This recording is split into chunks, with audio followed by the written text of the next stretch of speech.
Good afternoon and welcome here inside Odell Arena on the campus of Taylor University for today's Crossroads League Tournament Semifinal match between the 7-seed Bethel Pilots and the 6-seed Taylor Trojans. This is the Marion General Hospital pregame show. My name is Rick Johnston, and both of these teams upset higher seeds on Wednesday night. Bethel knocked off 2-seed and overall 5th-ranked Marion 85-77, thanks to a career-high 25 points from Jared Dehart. The Trojans, though, had a shot from Mason Degenkolb from 75 feet to win at the horn after Bethel hit a running three from Charlie Warner at the volleyball line to tie the game at 85. Degenkolb's 75-footer was all over ESPN on Thursday as the shot went viral. He did a live interview with SportsCenter Thursday morning. It was the #1 play on SportsCenter, and it was also leading Scott Van Pelt's show as well.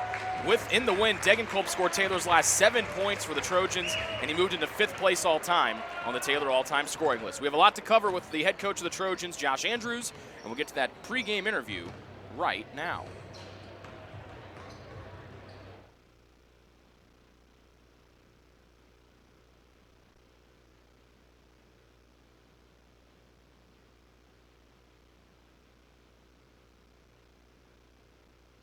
Back to the Marion General Hospital pregame show before the Crossroads League Tournament Semifinal matchup between the 7-seed Bethel and the 6-seed Taylor. We're now joined by their head coach, Josh Andrews, to look back at I would say it was a thrilling win on Wednesday. Would that be, I think that might be an appropriate word to describe it. The Trojans defeated number 13 Grace and the 3-seed Lancers 88-85, thanks to Mason Degenkolb's 75-foot heave after Charlie Warner banked in a three from the volleyball line.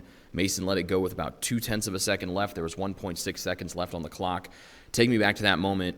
Let's start with Warner's banked-in three. You guys have been fouling a lot leading up to that point. He's able to sneak away from your defense, bank it in. What's going through your mind in the very few moments before Mason lets the game winner go?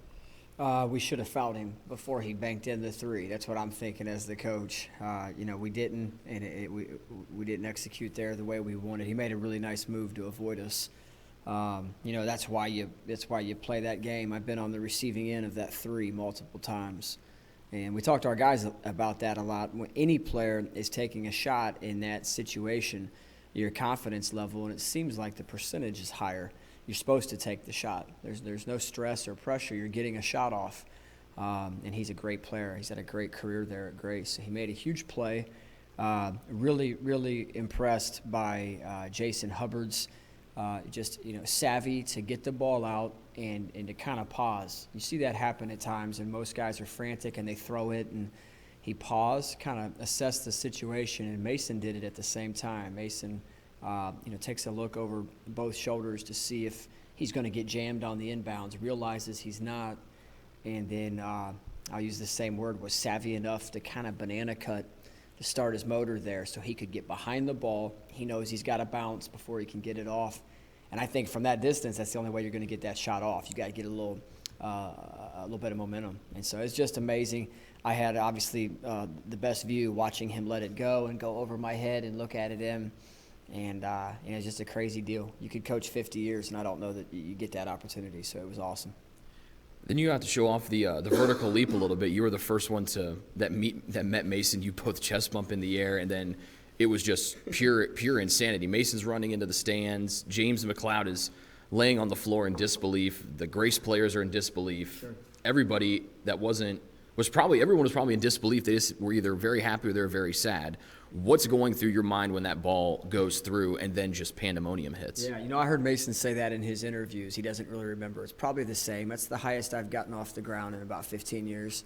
I look over. I thought maybe we lost James McLeod. It seemed like he left us. He was lifeless on the ground. We had a couple guys on the bench run to center court, not really knowing where to go. Kind of felt like Jimmy Valvano, in the NC State. It's just comical, and what a great experience for our guys. And fitting that it's one of those two seniors, that makes the big play there in that situation. And our team was elated, and I hope that doesn't take away from how well our guys played. Grace is terrific. They're a tough matchup for us, and we really played well, and they made some huge shots down the stretch. I thought they really played well, especially second half. So then to find a way to win and not have to go to overtime is one that we won't forget. That's an unforgettable win, in experience for our guys. Before Mason's interview with SportsCenter on Thursday, when all of us were in the locker room, you and me and Seth Michael, our head SID, Aaron Larson, your assistant coach, and Mason, obviously, he kind of had to be there too. We asked Mason, how many text messages did you have on your phone when you got back to the locker room? He said 74 when he first looked, when he got back in. What's your phone been like the last couple of days since Mason's shot was on 7 different shows on ESPN in the 24 hours after he hit it? You know what's cool is when those things happen, you hear from people you haven't talked with in a long time. And I know it's kind of what you're reaching for there. You know, I had a junior high coach text me of mine, several other buddies I played high school ball with or college ball with. It just, so excited for me to be able to be a part of that. But for our team, and for a lot of those people, people that understand how hard it is to win, understand the level of basketball, understand coaching or playing, and just that experience doesn't come up a whole lot. So it makes it even more gratifying that it's on the road in the league tournament in this league, which I know you and I have such respect for. It's such a joy to compete in. So it just makes it one for the rich history of Taylor basketball that gets to fit up in there among special moments and seasons of time. And then I'd say quickly here, those 2 seniors just mean so much to me in the program, so that they get to experience that and play at home one more time is pretty special. Let's talk about all of that. Everything, obviously, that happened Wednesday, and then the day after was magical. And there's been a buzz on campus since Becca Books hit her 3 Tuesday, and then Mason 1-ups or maybe 2-ups her on Wednesday night. And this place has just been a buzz. Everyone has been everyone you bump into, they ask you the same question. Did you see it? Blah, blah, blah, blah, blah. But you guys had never won a Crossroads League tournament game in your time here until Wednesday night. And, oh, by the way, now you get to bring the Trojans back to the semifinals for the first time since 2013 when Casey Coons was here. Mm-hmm. And as you mentioned, because Bethel knocked off the 2-seed Marion, it's here in Odell Arena this afternoon. What's the excitement level been like for the guys, as you mentioned, to get one more home game this year? Yeah, you're in our situation with our win-loss total and kind of ups and downs of the year, and you just want to keep playing. You just want to do, and I thought Mason said that better than I could. You're doing anything you can. He's playing for his career. You're just trying to get to the next day. I know this. Our guys are super excited. I feel like they're loose. They understand how good Bethel is. They know that we beat them a month ago, and that these guys are playing for their season as well. So that it's going to be very hard. It'll be an intense environment, but it's a get-to opportunity, and our program just hasn't been at that place where you're playing in the Final Four of the league tournament. In the last number of years. So it is we have an appreciation among our team that we get to do this today. I think we'll play at a high level, and I think we'll play really, really hard. I don't think there'll be anything left in the tank, at 5 o'clock here today, and I pretty much guarantee that. Bethel went on a big slide to end the year. They lost 6 of their 7 final regular season games, including 6 in a row. That losing streak started here at Odell Arena when they were the 11th team in the country, if I remember right. They did not have Grant Galen for 4 games after hurting his ankle against St. Francis. He missed the game against you guys. How are they different as they try to work him back into the rotation? Still kind of struggling, trying to find his shooting rhythm. Yeah, I don't know. I couldn't even assess for where, mentally where he is or whatever else. There's been games this year that he just completely dominated a game. He's got that level of ability with his size and the range, and he's just a great player. They have a terrific team. They're so talented. They're so deep. They're physical. They have all of those attributes which make them a tough matchup for us. We'll treat them the exact same. When they are hot and when they're rolling, they can run you out of the gym. So it's a toughness and it's a defensive approach for us about trying to determine what type of shot Bethel gets today.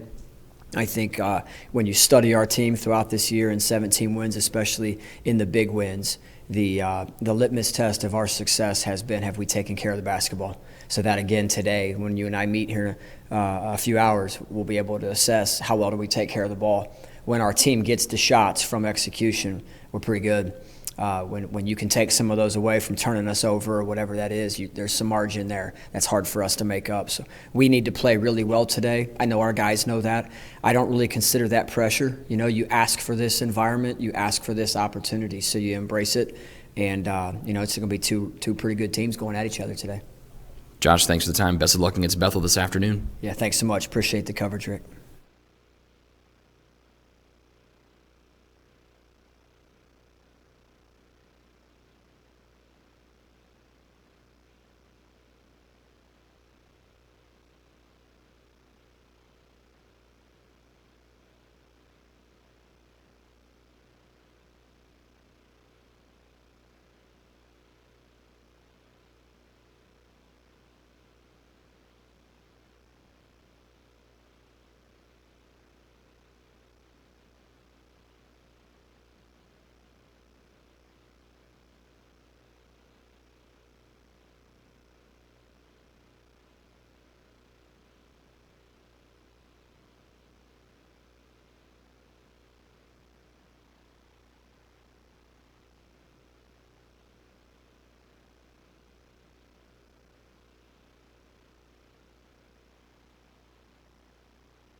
And now for today's starting lineup. First for visitors from Bethel. A sophomore forward, number 0, Nick Luca. A senior guard, number 2, Keontae Jenkins. A freshman forward, number 15, Nathan Oates. A junior guard, number 24, Trajan Cruz. A junior guard, number 30, Brent Egan. The Pilots are coached by Steve Gorman, Mark Russell, and now, fans, get on your feet for the starting lineup for your Taylor Trojans. Senior guard from Bethel, number 13, Riley Robinson. Senior guard from Tiffin, Indiana, number 15, Mason Daniel. Sophomore forward from Miamisburg, Ohio, number 24, Jason Hubbard.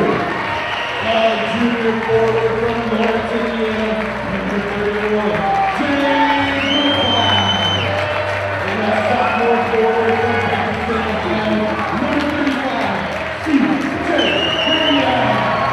The Trojans are coached by Josh Landers, assisted by Harry Wilson and Stan Doherty. Well, the place continues to fill up here inside Odell Arena. First time the Trojans have been in the Crossroads League Tournament Semifinals since 2013. That was Casey Coons' senior year. And we have a Nate Casper number 41 throwback jersey being worn in the front row. And it'll be Nick Pluta and CJ Pena to jump. The winner moves on to Tuesday night's championship game, tapped twice, and then an early foul 3 seconds in as James McCloud got tangled up with Keontae Jenkins, who went jumping in the air after it was tapped twice in the air. And a rough start for TU, a foul against McCloud 3 seconds into the contest. So Bethel will start with the opening possession. And the Trojans are already low in a rotation number, so we'll have to keep our eyes peeled on McCloud foul numbers. He guards Nathan Ertz, left side high. They cannot go to Galen, backdoor, driving in. Cruz goes up, reverse layup, good as he shimmied around the always shot-blocking Jason Hubbard. 2-0 Bethel. Fake, Degenkolb gets around Pluta, draws three defenders, back out Robinson. He'll fake a three and go back to Degenkolb, who spots for a triple off the near side of the rim, but Hubbard goes up amongst everybody, gets the rebound, but it's poked away, and now here comes Cruz to the other end for Bethel. Back to Jenkins, and then far side corner to Cruz. 2-0 the Bethel lead as Taylor comes up empty on their opening possession. They leave Galen open, left side three, it's long, comes back to where it came from, and Degenkolb gets it. Galen, one of the top three-point shooters in the country, comes in with 106 made threes in the year at 44%. Pena jabs, got Pluta to bite, and then Pena buries a triple, and that gets the Taylor students going. 3-2, Jenkins trying to answer, cannot with one short, and Hubbard soars up for a nice rebound. Jenkins, a good three-point shooter, but came in 2 of 6 from distance in his last 2 games. Hubbard left side high, they go left block to McCloud, with Galen defending him. Inside the left side arc to Robinson, dribbling and goes baseline left. McCloud again. He'll spin right away. A little soft shot, just missed it by a hair as he spun nicely, did McCloud, around Galen. Galen in his first year at Bethel after spending time at Indiana University and most recently at Trinity International.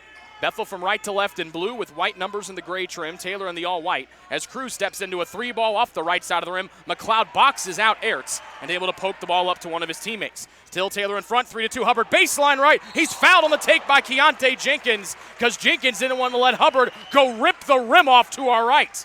Everyone in the gym saw the wide open path, just asking for Hubbard to go jam one hard. And Jenkins saw it slashed in and got Hubbard on the arm. First one on Keontae Jenkins, number 1 against Bethel here this afternoon. Hubbard taking his time at the line, the sophomore from Miamisburg, Ohio. And he knocks in the first one. This place just got so quiet, like during a sermon on a Sunday afternoon, or a Sunday morning or a Sunday night, whenever you go to your church services. A Bethel fan offering encouragement across from us. And Hubbard knocks down the second one. So after falling behind by 2, a Pena 3, and then Hubbard's 2 free throws have pushed the Taylor advantage up to 3 at 5-2. Jenkins floats it into Pluta, too far for him, tapped and gobbled up by Degenkolb. It's a 1-for-4 start for Bethel as Degenkolb gallops up the near side. Stops and pitches back to Pena, thought about a 28-footer. and that draws oohs and ahs from the Taylor students down below us. Robinson between the circles, right side Pena screen. Jenkins fights through. Robinson gets in, right hand floater off the glass, spins off, and Galen gets a nice one-handed rebound down below. Taylor just 1 of 4 to start as both teams have struggled to find their rhythm. Ertz, Euro step around Hubbard, off balance, spins it, and that one hits the back of the rim and goes in. First bucket for Nathan Ertz and Bethel, back to within 1, down 5-4. Ertz, a 6'6 freshman of Valparaiso, Indiana, averages about 8 points per game. Degenkolb far sideline, right side Pena screen. Can't get it back to him, so he fires a 3. Degenkolb no. Hubbard pushed from behind, but Jenkins able to rise up over everybody and get the miss. Up to Cruz, back to the trailing Jenkins as Degenkolb has started 0 of 2 from distance. Driving is Jenkins. His shot is destroyed by by Hubbard. Ertz couldn't get the miss, and then Pluta gets called for the rebound down below. Hubbard went in and just absolutely swatted the mess out of that shot as Pluta picks up his first and Bethel gets their second.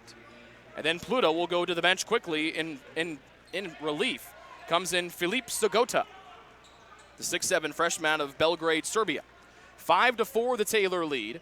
They've made 1 field goal today. That was Pena's 3-point shot. Hubbard trying to turn the corner, gets around Ertz, into contact, missing the shot as it danced on the rim. And a nice aggressive move by Hubbard as he went exploding down the right side of the lane. And Jason going back to the line for another pair of foul shots. Foul on Ertz, his first. That's number 3 against Bethel. No one with more than 1 foul for the visiting Pilots. Hubbard shooting 76% from the line this year. He's 2 of 2 today, and now 3 of 3. Bethel led by first-year head coach Steve Draben as he comes over from the NCAA Division I ranks. The Trojans led by 7th-year head coach Josh Andrews. Hubbard's made 3 free throws in a row, and now he's made 4 in a row. The last 4 points have come from Hubbard's right hand at the free throw line, and the Trojans' lead goes back up to a game-high tying 3 at 7-4. We're just over 3 minutes into the opening half of this semifinal matchup. Galen handoff, left-hand drive around Degenkolb, right-hand scoop in, and it dances in off the back of the rim. First bucket for Galen, and Bethel trails by 1 once again as Taylor goes from left to right and white. Hubbard a handoff from McLeod as Ertz will defend him. Robinson comes as an outlet up top. Around the Pena screen, back to him, straight away, fakes a 3. Pena thinking about it. Step back over Sogota, a 3-ball, front rim no, as that would have sent this place and the Taylor students into hysterics down below us. Here comes Bethel trying to regain the lead, down by 1. Cruz wants to back down Robinson. Hubbard comes to help. Outside, it'll be Galen and pitching it back to Jenkins as both were in that same restricted area. Here's Ertz, and he'll back down the smaller Degenkolb, putting it up and in for 2. Ertz with 4 points, and he gives Bethel the lead back at 8-7. Just 4 minutes in, Bethel now 4 of 8 from the floor. Taylor still just 1 of 6. As Degenkolb steps out on the left side. Far side edge and Hubbard to the baseline left and McLeod. With Galen guarding him, whips it back up to Hubbard. Ertz giving him space. 13 to shoot. Degenkolb couldn't get it to Robinson near side. Good defense by Jenkins. Pena fakes, goes right at Sogota. Bangs, floats, 2 more for Pena. Second field goal for Pena, who had one of his best games of the year when these teams met back in December. And Taylor goes back in front by a point, 9-8. As we approach 4.5 minutes expired here in the first half. Great move by Cruz, gives off to Ertz, left side goes in. His shot was destroyed by Jason Hubbard as the second best shot blocker in the Crossroads League picks up number 2. Taylor in front by 1. Robinson measuring around the CJ Pena screen. Wide open Pena, 3-ball high arc, couldn't bank it in as CJ let that one go too strong off the right hand. CJ 1 of 3 from distance. Jakin bangs with Robinson. Degenkolb tapped it. Ertz will pinball it to the near corner, and Galen will miss the 3, and that one would have been huge for Bethel. Robinson, he'll get a rebound. He'll fire a transition 3. That one off the left side of the rim, and Jenkins will save it on the near side of the floor. After Pena hit that first 3 to get Taylor on the board, the Trojans have now missed 5. 5 threes in a row, as they're just 1 of 6 from downtown. Jenkins, a more than capable 3-point shooter, gives off to the highly dangerous Galen. Ertz to the near side of the edge. Jenkins, a catch and shoot 3, long, and Pena sprints down and gets the miss. Neither team shooting the 3-ball well. Taylor 1 of 6, Bethel 0 of 5. Taylor with the ball in a 1-point lead. And they give it back to Pena. Left side high Hubbard. They go baseline left. McLeod against Cruz, goes up through contact. No foul called, and Galen gets another rebound.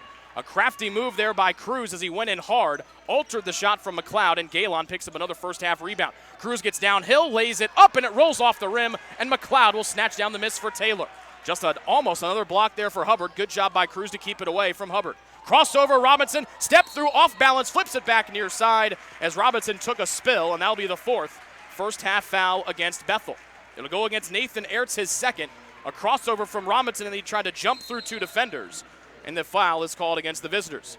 14:06 remaining in the semifinal game in the first half. Taylor, the 6 seed, leads the 7 seed.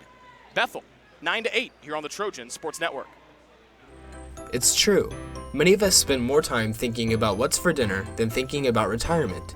But if you think your retirement needs deserve more attention, we agree, and we'd like to help. Your local Edward Jones financial advisors, Ryan Jones, Mark Sieglin, and Rob Sisson, can help you get started today. They are proud corporate partners of Taylor University Athletics. Edward Jones, making sense of investing.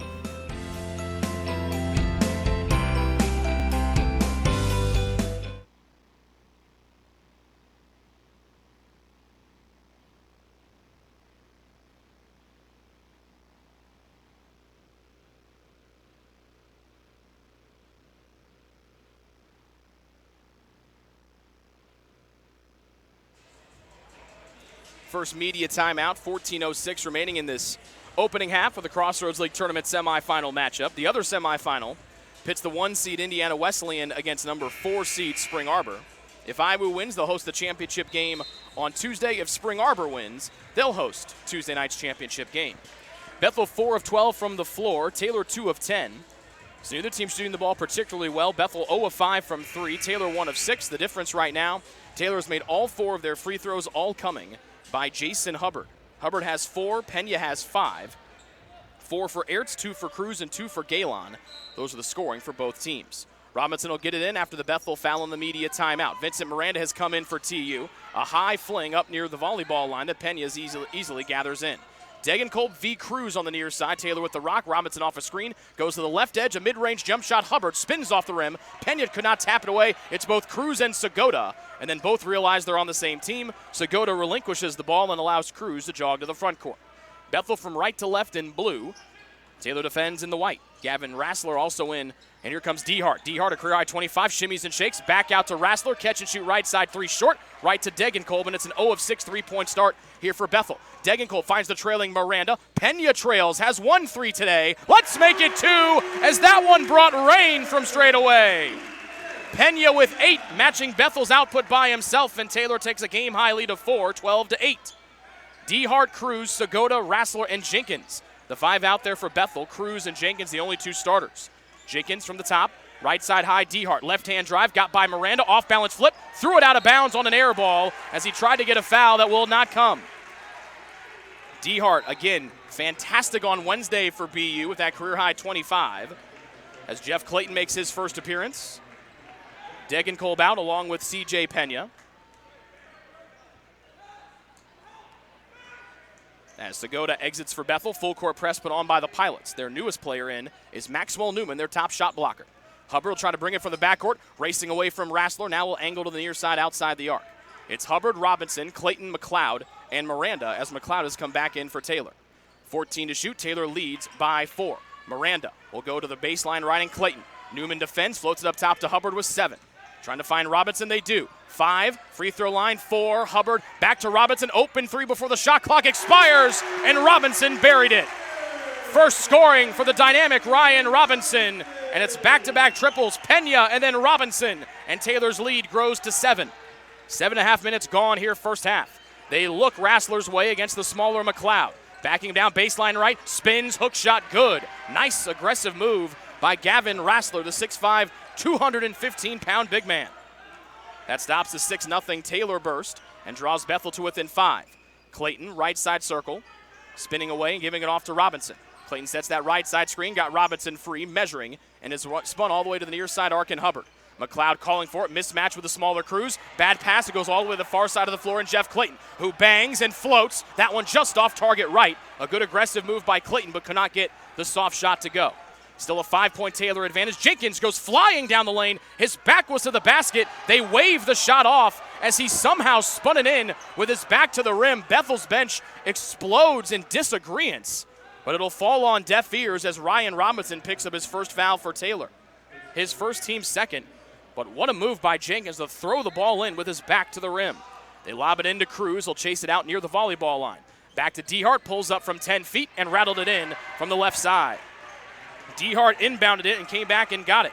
So after Taylor scored 6 in a row out of the media timeout, Bethel answers with 4 straight of their own, and Bethel's cut the Taylor lead down to 3 with 11 and a half minutes remaining before halftime. Clayton to the near sideline, Robinson. Miranda comes as an outlet up top.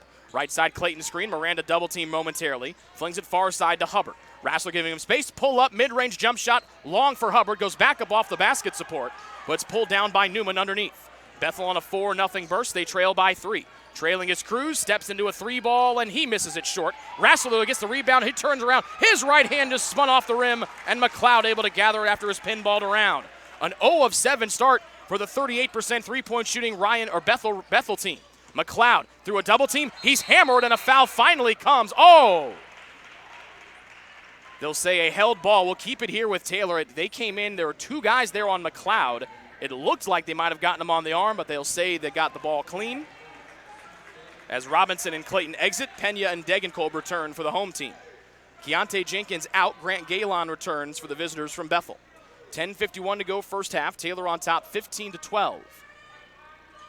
They went bang-bang from 3. Pena, Robinson. And now they're coming in to separate, give McLeod and Rassler a warning. But it looks like Rassler's the one that's getting more of the earful here from our official across from us. Shot clock reset to 20. Miranda almost threw it away from McLeod. Turns and faces attacks, floats, banks it in for McLeod. Wonderful awareness by James McLeod to spin, see the opening, and bank it in for a deuce.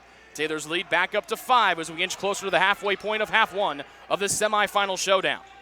Cruz with Hubbard defending him all the way out near the volleyball line. Cruz, one of the most dynamic players in the Crossroads League since he started playing for BU a year ago. Wanted to go down low to Newman, throws it high, Newman gathers it in. Baseline float near side to DeHart, 8 to get a shot off. Right hand drive, throws it right into Pena's belly. Back up top to Cruz, open for a 3, and he swished it. Taylor's head coach Josh Andrews wondering where the charge was as Pena was right there. It didn't come, and Taylor's lead cut down to 2 on the first 3 of the day for BU. They had missed their first 7. Cruz fights through the screen with Newman. Miranda off the screen, fades away. He got fouled, and Miranda buried it. A 3 and a 4-point opportunity coming for Vincent Miranda.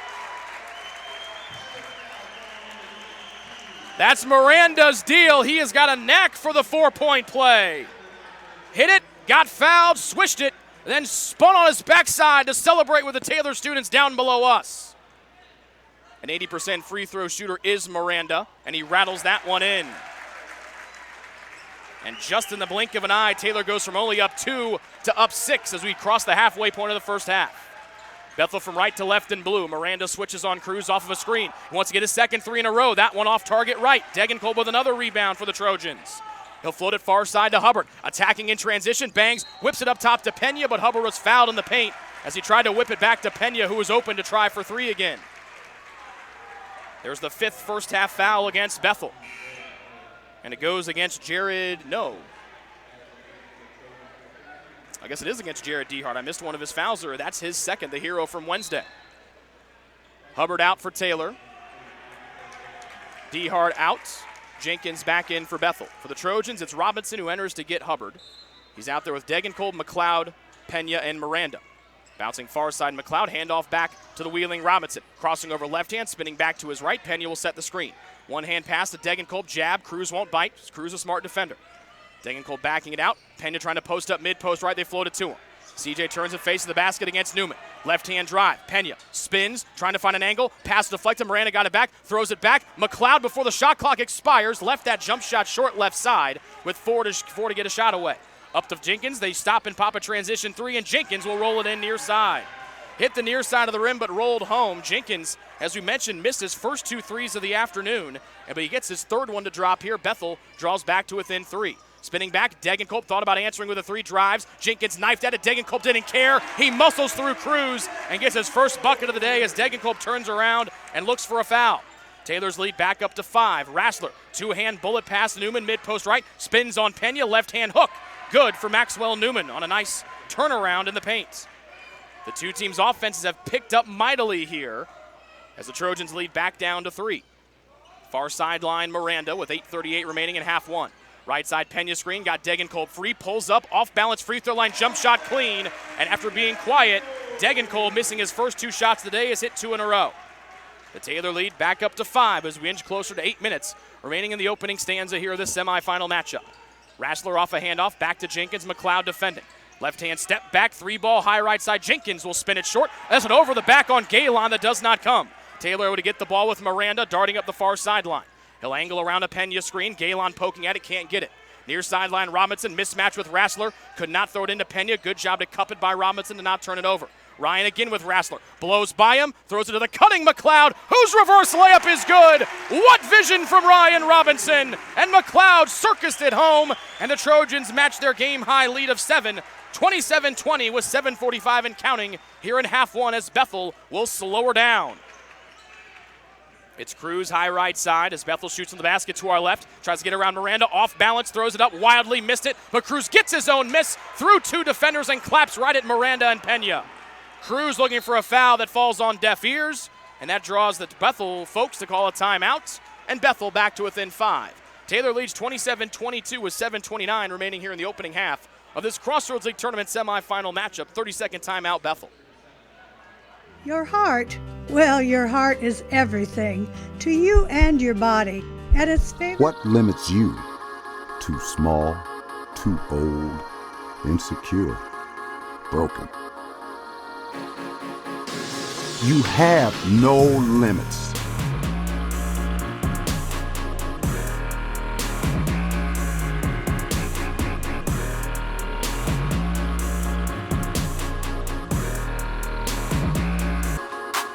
Rethink your limits.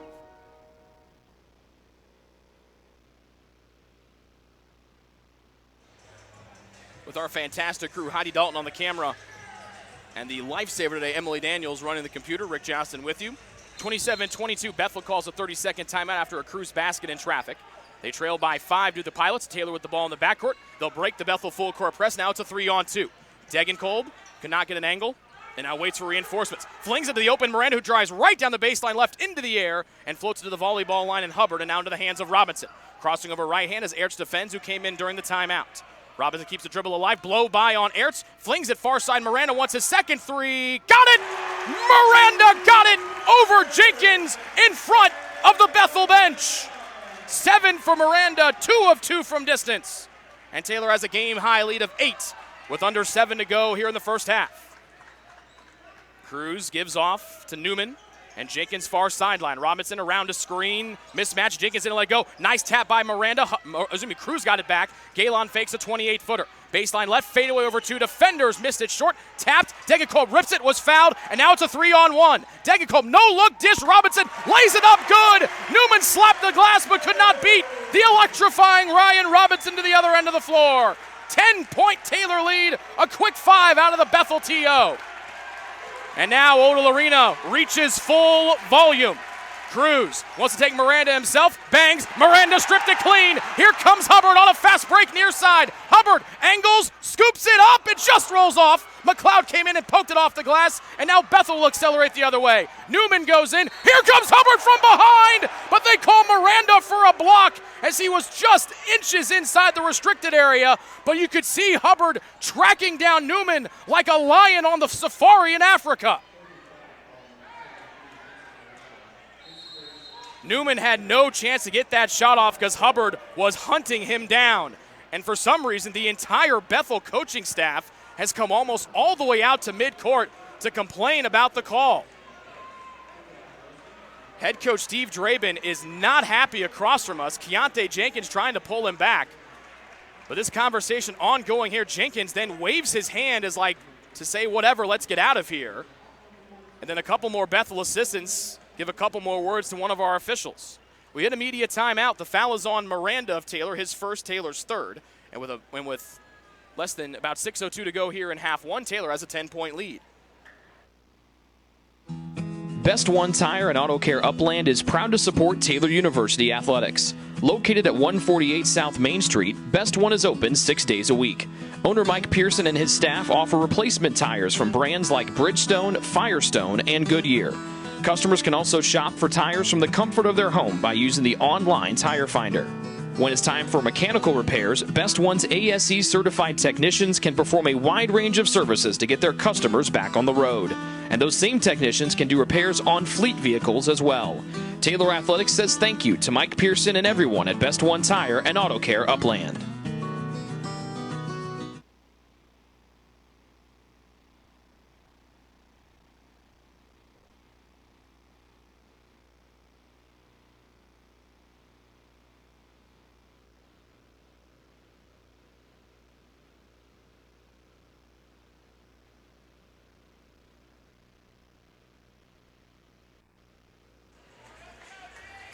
A 5-0 run by Taylor out of the Bethel timeout a few moments ago has given them a 10-point lead, 32-22.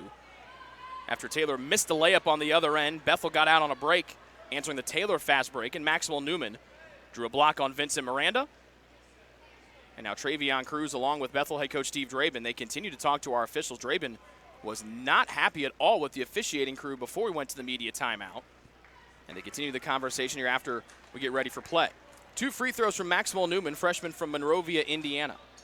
The long-haired freshman knocks down the first one. 3 points for Newman, all off the bench today.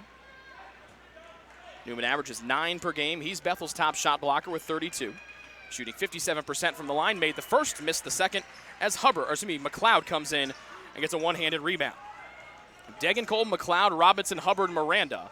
For the 5 starters out there, Miranda taking the spot of Pena. Trojans shoot on the basket to our right. Less than 6 to go here in the opening half. Taylor leads by 9. Robinson left his man free, but that's because Hubbard threw his hip out and got Keontae Jenkins, who gets up gingerly across from us as Hubbard stepped out, threw the hip out there, clipped Jenkins, and sent him sprawling to the end of his own bench. He seems to be okay as he walks it off on the far sideline. Good to see that Jenkins is not hurt. First one against Hubbard, number 4 against Taylor. Bethel has got 6 fouls to their name here in the first half. They want to go down low to Newman, got away from McLeod, dishing left side to Ertz, who goes in, and McLeod fouled him on the take. Ertz puts it up and in. He's got 6. McLeod picks up foul number 2, and Ertz has a chance at a 3-point play. Second one on McLeod. Remember, his first one came 3 seconds in off the opening tip. Pena comes in to get Miranda. Ertz to the line, shooting just 54% from the stripe this season. But he's been a good player today for Bethel. 3 of 4 from the floor for 6 points behind Cruz's team-high 7. Trying to match Cruz with 7 here, and he does, calmly knocking down the free throw.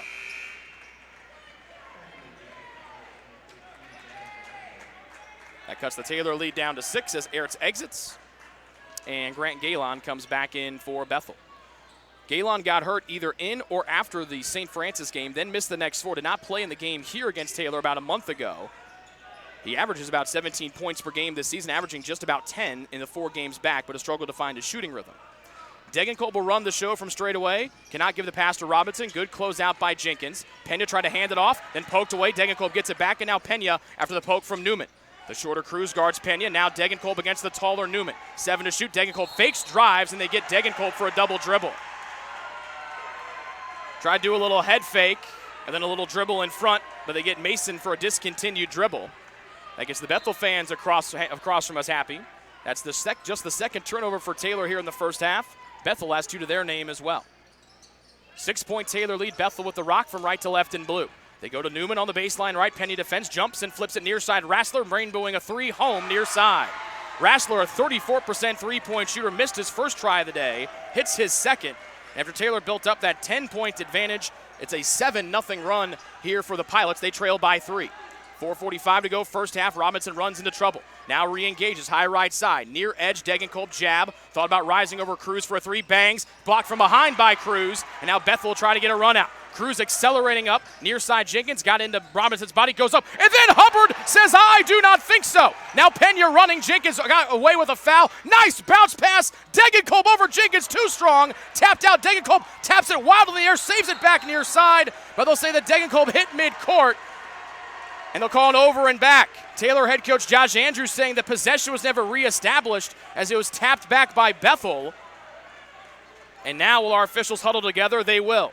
The 2 across from us huddle up. It was tapped out. And now our other official will come over and talk across from us. Yep, they overrule it. Good call by the back official. And now the Bethel fans are irate across from us. It was tapped back by a Bethel player, and so that would allow Degenkolb to run to the backcourt and go get it. 3-point Taylor lead. They try to stop a 7-0 Bethel run. There's 4:18 remaining here in the opening half. The shot clock has been reset to 30, but they'll have to try and put some more time back on there. It should probably be, when you reset it to 20, it'll probably be closer to like a 17 or a 16 maybe. On the clock, on the shot clock at least. And now 2 of our officials will huddle up once again. A lively and rowdy crowd here inside Odell Arena today. Bethel's brought a nice contingent of fans across from us. They've made the 2-hour drive down south.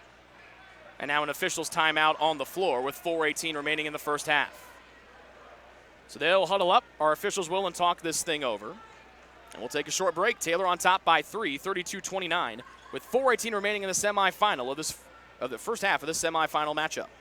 Your heart, well, your heart is everything to you and your body. And its favorite place to be is home. Marion General Hospital has been named a nationally accredited chest pain center, which is the highest accomplishment in cardiovascular care. We are proud to provide our community with a team of cardiac experts throughout MGH. From our ambulance and emergency room to our cardiovascular departments in partnership with our experienced local cardiologists and interventional cardiologists from St. Vincent's Medical Group. The same level of cardiovascular expertise in bigger cities at larger. So Taylor will have the ball, and it looks like they're going to have a fresh 30 to work with. Pena will get it in across from us in the backcourt on the far sideline. Robinson and Degenkolb stand up near midcourt. And then Degenkolb will swing dance with Robinson and throw him into the backcourt. Taylor trying to stop the 7-0 answer from Bethel after the Trojans built up a game-high lead of 10. Pena hands off to Miranda. Galen defending, trying to wave Pena in. Baseline pass, going to go give it back to Miranda. Did CJ, could not. Flips it near side. Somehow Robinson got it and then misses near side as that one was straight on from three-point distance. Less than 4 to go here in the opening half. Bethel trying to tie or cut their deficit down to 1. They've scored the last 7 points of the game. Cruz far side, drives in left hand, easily goes in. Hubbard couldn't chase him down from behind, and Cruz with a straight line drive draws Bethel to within 1. It's a 9-0 Bethel burst.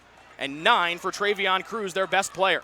Pena fakes the 3 against Newman. Right side circle, handoff Degenkolb, Cruz right there on the catch. Robinson wheeling around, they go to the baseline right. Nice dive by Newman to poke it away, but Pena able to get it back. Crossover move, pitching into the paint. Hubbard angles, couldn't spin it home, but Hubbard's going to the line for 2 as he just missed a finger roll from rolling it in for a chance at an and 1. Foul on Gavin Rassler, his first for Bethel, and that's the 7th one against the Pilots. That puts Taylor in the 1-1 bonus with 3:26 remaining in half 1. All 4 of Jason Hubbard's points today have come from the free throw line. And all 5 have as well. 5 of 5 is Hubbard. And a much-needed point there for Taylor as their once 10-point lead had been trimmed all the way down to 1. Second one for the sophomore. Just outside of Dayton with that 7-foot wingspan. 5 of 5. That one just off as it spins away. First miss from the line today for Hubbard as he's taken all 6 of Taylor's free throws.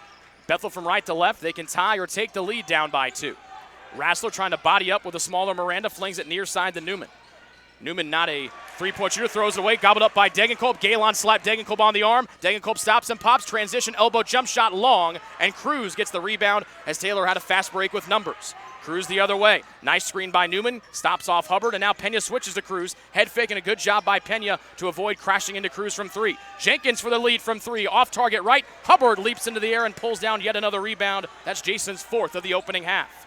Jenkins 1 of 4 from distance. He came in just 2 of 6 from beyond the arc in the last 2 games. Degenkolb to the left around the Pena screen, couldn't go down to him on a screen and roll. Robinson to the right, blocking CJ Pena. Left hand crab dribble, spins. Galen comes in and fouled him as he tried to poke. It was a good read by Galen to anticipate CJ spinning to the baseline and over that left shoulder trying to get back to his dominant right hand. But Galen came in and got more of Pena's arm than the ball. And a 1-1 opportunity upcoming for Taylor, the 8th foul in the first half against the Pilots of Bethel. First trip to the line for Pena today. First trip for someone not named Jason Hubbard in a Taylor uniform. The first of the 1-1, front rim short, and Galen gets it as CJ left it short off the front rim. Soft rebound gobbled up by Galen, his 6th of the opening half. Still a 2-point Taylor lead. Rassler, the big fella, gives off to Galen. Nice job by Degenkolb to get there on the catch. Galen almost had it poked away by Degenkolb. Newman, a 3-point shot? No. Weak side rebound is Robinson's. That is not Newman's game as he comes in converting on just 27% of his threes. He's made just 6 all season. Miranda to the baseline right, a float to Pena, then he'll fling it back up top, Robinson. Nice screen, they get Degenkolb open, Galen hit him, and Degenkolb hit it! He hit it! The second 4-point opportunity coming for the Trojans. Galen saying that Degenkolb kicked his leg out, and Galen continues to argue his case as he walks to the far side of the lane. Ninth one against Bethel. Degenkolb, a huge right wing three, and with Galen picking up his second personal foul, he'll be sent to the bench for the final $1.59 of the opening half. Taylor's lead is 5. Degenkolb, one of the best free throw shooters in program history, will miss that one short as it rolls off the rim. So after the Trojans have made their first 6 free throws, they've now missed 3 in a row, 1 each from Hubbard, Pena, now Degenkolb. Nice shifty move by Cruz, and he'll hit a straightaway jump shot from 18 feet. Cruz, the best player on Bethel, and he is carrying them here with 11 first-half points on 5 of 10 shooting. And that draws the Pilots to within 3. 30-second timeout taken by Taylor. Trojans lead 36-33 with 1:49 left to go in the first half. What limits you? Too small, too old, insecure, broken. You have no limits.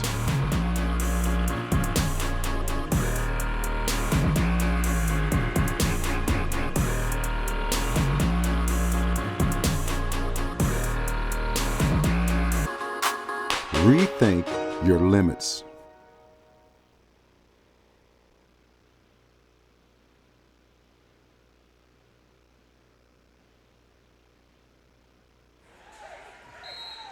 Three-point Taylor lead. We'll see what Taylor has cooked up out of the 30-second timeout. For the 5 starters out there, Robinson, Pena, Hubbard, Degenkolb, and Miranda the only non-starter. Taylor from left to right leading by 3. They've led by as many as 10 in this first half. Man-to-man defense, or now a zone defense for Bethel. Left elbow pass, Pluta guards Hubbard who came in. Hubbard trying to get in. Degenkolb wants another 3. That one good from the right side. It looked like it was going to miss to the left, but Degenkolb spun it in from the left side. Back-to-back triples from Degenkolb, and Taylor's lead is back up to 6 with 80 seconds left to go in the first half. Jenkins near side, Pena fronting Pluta in the post. Dehart whips it to Rassler, 1-3 today, no front rim, and Miranda gets it. Jenkins tackles Miranda from behind, knocked away, and he punched it back to the trailing Pena. Degenkolb almost lost it, gets it back, bullet pass Hubbard against the smaller Cruz. Cruz knocked it out as Hubbard went into the air, and now Cruz will fly to the front court. Top of the key finds Jenkins far corner. He'll spin it back to Rassler. Left-hand drive right down the lane, wide open, and Rassler finger rolls it home to get to 7 points on the day. 39-35, the Taylor lead, 45 seconds remaining in the first half. Pena with Pluta guarding him in the man-to-man. Near baseline, Robinson around his screen, stop and pop, triple, rolls just off the rim, and is rebounded down low by Dehart. About 6 seconds between game and shot clock, maybe 5.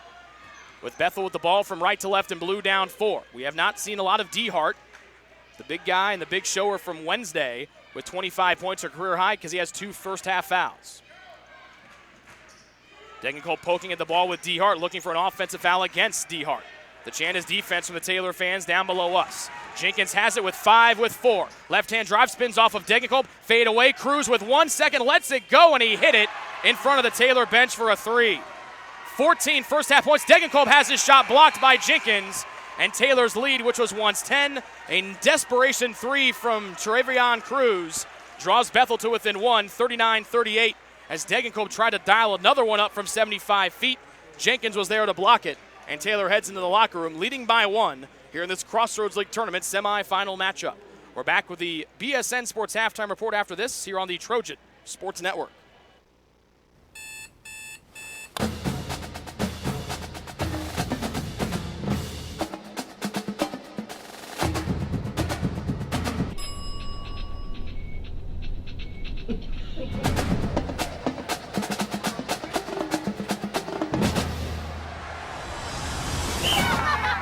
When you need the fuel to be your nephew's #1 fan, Holiday Inn Express.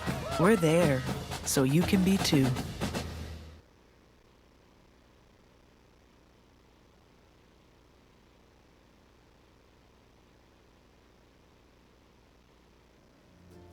Ivanhoe's has been serving Taylor students since 1965, when Ivan and Carol Slane purchased the restaurant. Located on Main Street, Ivanhoe's is less than a mile from the Taylor campus and is open 7 days a week. The menu features choices for lunch, dinner, as well as 100 different milkshakes and sundaes. Customers can find other dessert items as well. The staff is proud to support Taylor University and appreciates the support of Ivanhoe's through the years.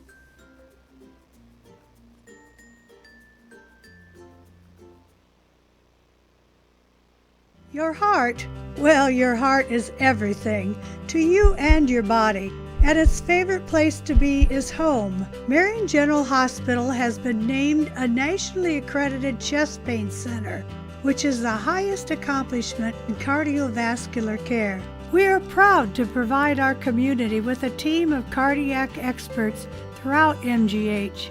From our ambulance and emergency room to our cardiovascular departments in partnership with our experienced local cardiologists and interventional cardiologists from St. Vincent's Medical Group. The same level of cardiovascular expertise in bigger cities at larger hospitals is available right here. Everyone has their expertise. At MGH, our expertise is your heart, bringing the best in the nation home to you. Your heart is in the right place at MGH. What limits you? Too small, too old, insecure, broken. You have no limits.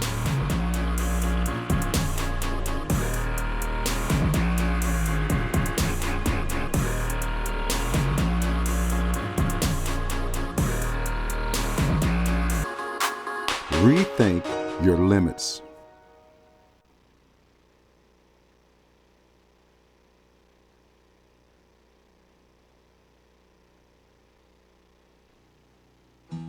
Best One Tire and Auto Care Upland is proud to support Taylor University Athletics. Located at 148 South Main Street, Best One is open 6 days a week. Owner Mike Pearson and his staff offer replacement tires from brands like Bridgestone, Firestone, and Goodyear. Customers can also shop for tires from the comfort of their home by using the online tire finder. When it's time for mechanical repairs, Best One's ASE certified technicians can perform a wide range of services to get their customers back on the road. And those same technicians can do repairs on fleet vehicles as well. Taylor Athletics says thank you to Mike Pearson and everyone at Best One Tire and Auto Care Upland.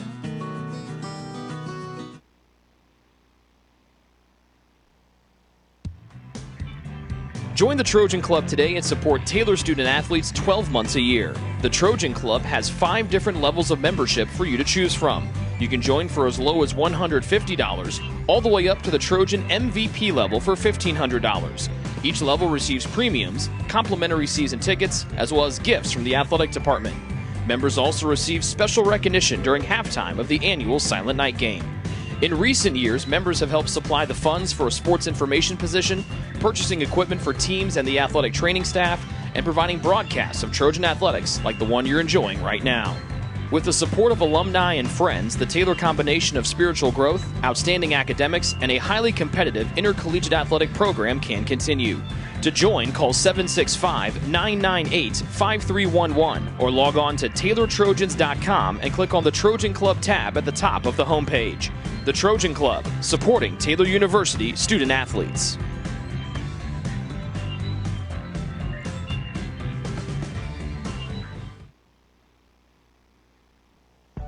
Greek's Pizzeria in Upland opened its doors in December of 2017. Over the years, there have been more than 140 Greeks opened across the country, with 24 Indiana locations.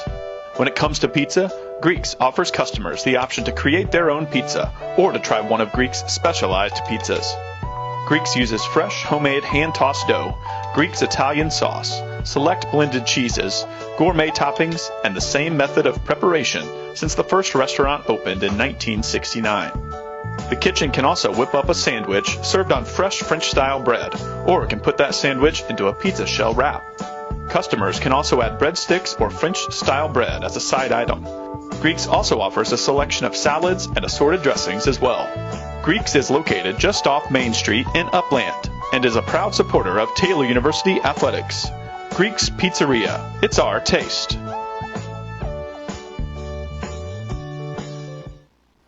What limits you? Too small, too old, insecure, broken. You have no limits.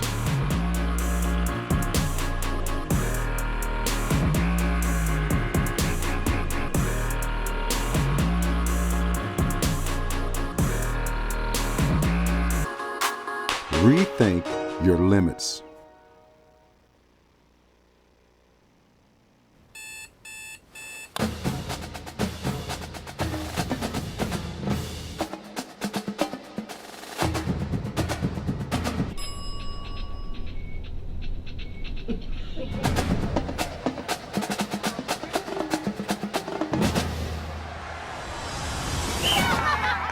when you need the fuel to be your nephew's #1 fan. Holiday Inn Express. We're there, so you can be too.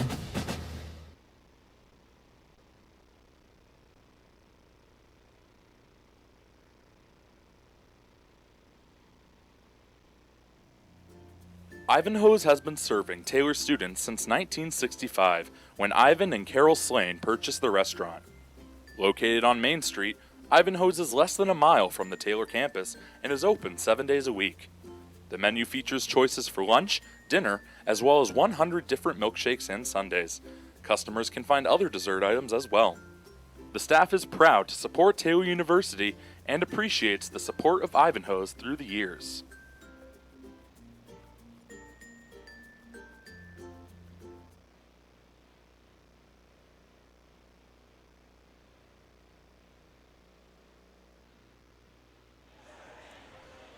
Back here inside Odell Arena, this is the BSN Sports Halftime Report. At the break, Taylor leads Bethel, the 6 seed over the 7 seed by 1, 39-38.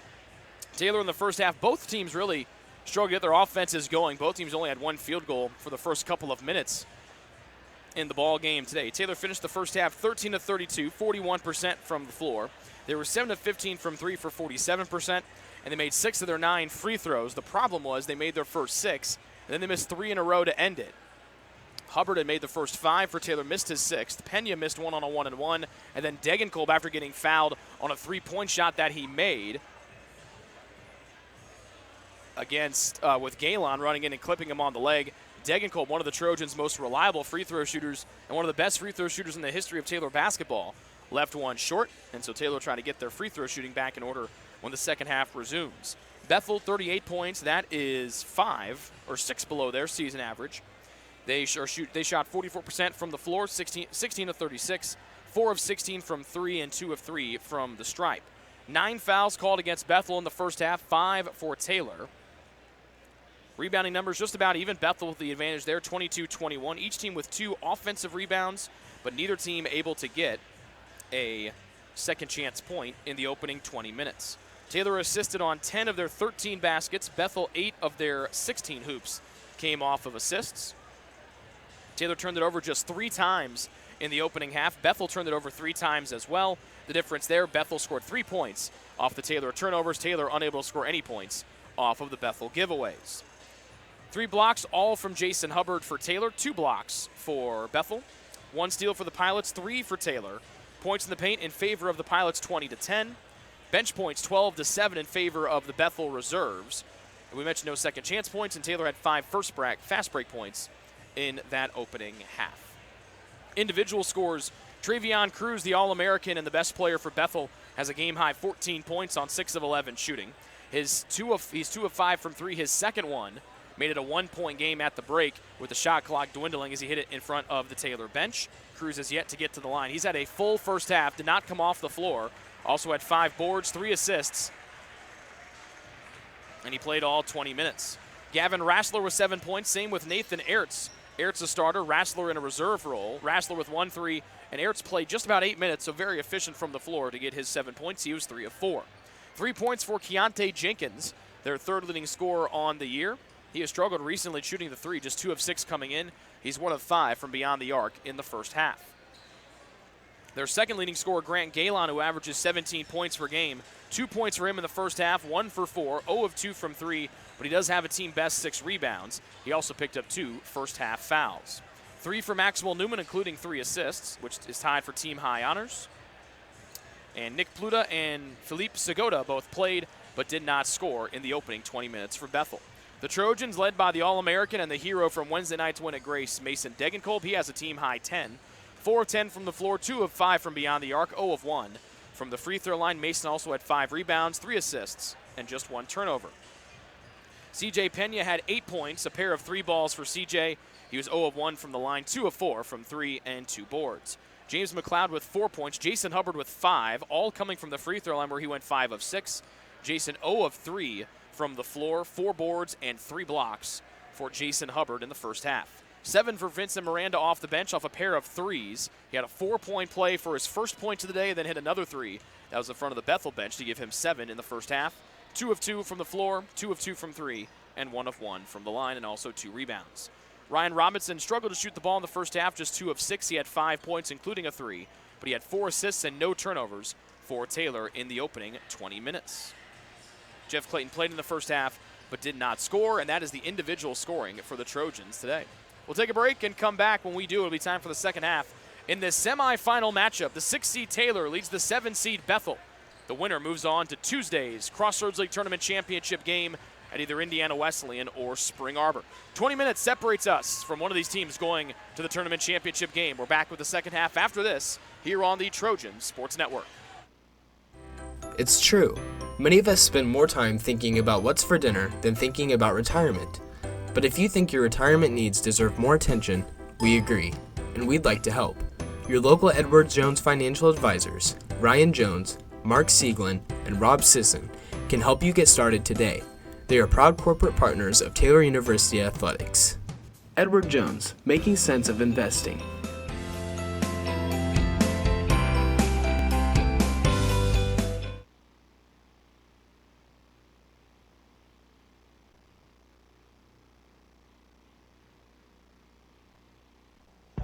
Greek's Pizzeria in Upland opened its doors in December of 2017. Over the years, there have been more than 140 Greeks opened across the country, with 24 Indiana locations. When it comes to pizza, Greeks offers customers the option to create their own pizza or to try one of Greek's specialized pizzas. Greeks uses fresh, homemade, hand-tossed dough, Greek's Italian sauce, select blended cheeses, gourmet toppings, and the same method of preparation since the first restaurant opened in 1969. The kitchen can also whip up a sandwich served on fresh French-style bread, or it can put that sandwich into a pizza shell wrap.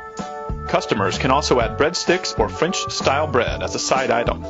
Greeks also offers a selection of salads and assorted dressings as well. Greeks is located just off Main Street in Upland and is a proud supporter of Taylor University Athletics. Greek's Pizzeria, it's our taste.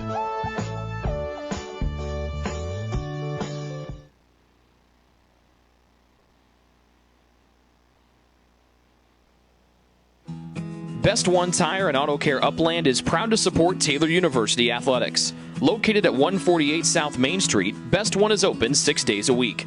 Owner Mike Pearson and his staff offer replacement tires from brands like Bridgestone, Firestone, and Goodyear. Customers can also shop for tires from the comfort of their home by using the online tire finder. When it's time for mechanical repairs, Best One's ASE certified technicians can perform a wide range of services to get their customers back on the road. And those same technicians can do repairs on fleet vehicles as well. Taylor Athletics says thank you to Mike Pearson and everyone at Best One Tire and Auto Care Upland.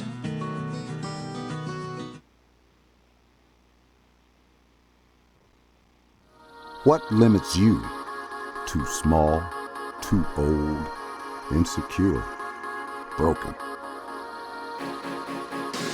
You have no limits.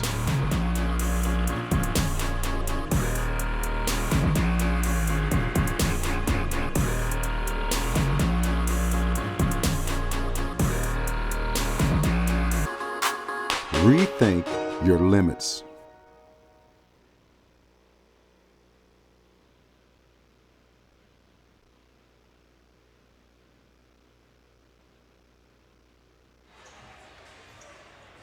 Second half about to get underway. Bethel will start with the ball. They've got their 5 starters out there: Nathan Ertz, Travion Cruz, Nick Pluta, Keontae Jenkins, and Grant Galon. They go from left to right in blue, trailing by 1. Bethel closed the first half on a 16-7 run after falling behind by a game-high 10 points. Cruz had a game-high 14 points in the first half. Pena switches on a screen, wanted to go the screen and roll. Pluta could not. Good recovery by Hubbard and Pena. First possession, second half. Ertz lobs it in. Pluta goes up and over, lost it, almost fumbled it out of bounds, throws one too hard for Ertz, and it goes off of his fingertips as Pluta was double-teamed and stuck underneath the hoop. Taylor starting 5 out there as well: Pena, McLeod, Robinson, Degenkolb, Hubbard. Bethel opens up with full court press in the backcourt as McLeod goes far sideline. Degenkolb back to McLeod. Then Jenkins throws it in off of Robinson. It goes out of play. And after Bethel had a rough first possession, they get a steal in the backcourt as Taylor could not fix and figure out the press in the backcourt. Now, our official on the far side of the floor has stopped things. And now our referees will huddle together. It looked like Jenkins took off inside the baseline. One thing to note, Taylor's C.J. Pena does have some tape around that left wrist and left thumb. And now they're going to send both teams back to their benches again to look at the clock. 19:30 remaining in the second half. We're just underway. And now they'll come and check things out with the shot clock. We'll take a break and come back as our referees figure things out.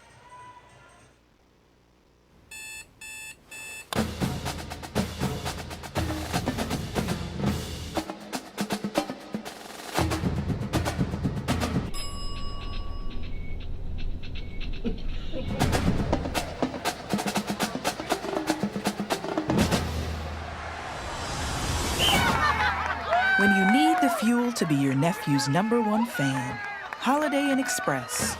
We're there, so you can be too.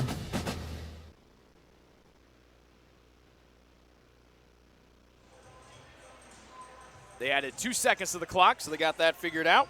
Bethel will keep the ball after the crafty play by Jenkins to step in front of the backcourt, poke the pass away, then leap into the air and throw the ball off the right shoulder of Ryan Robinson.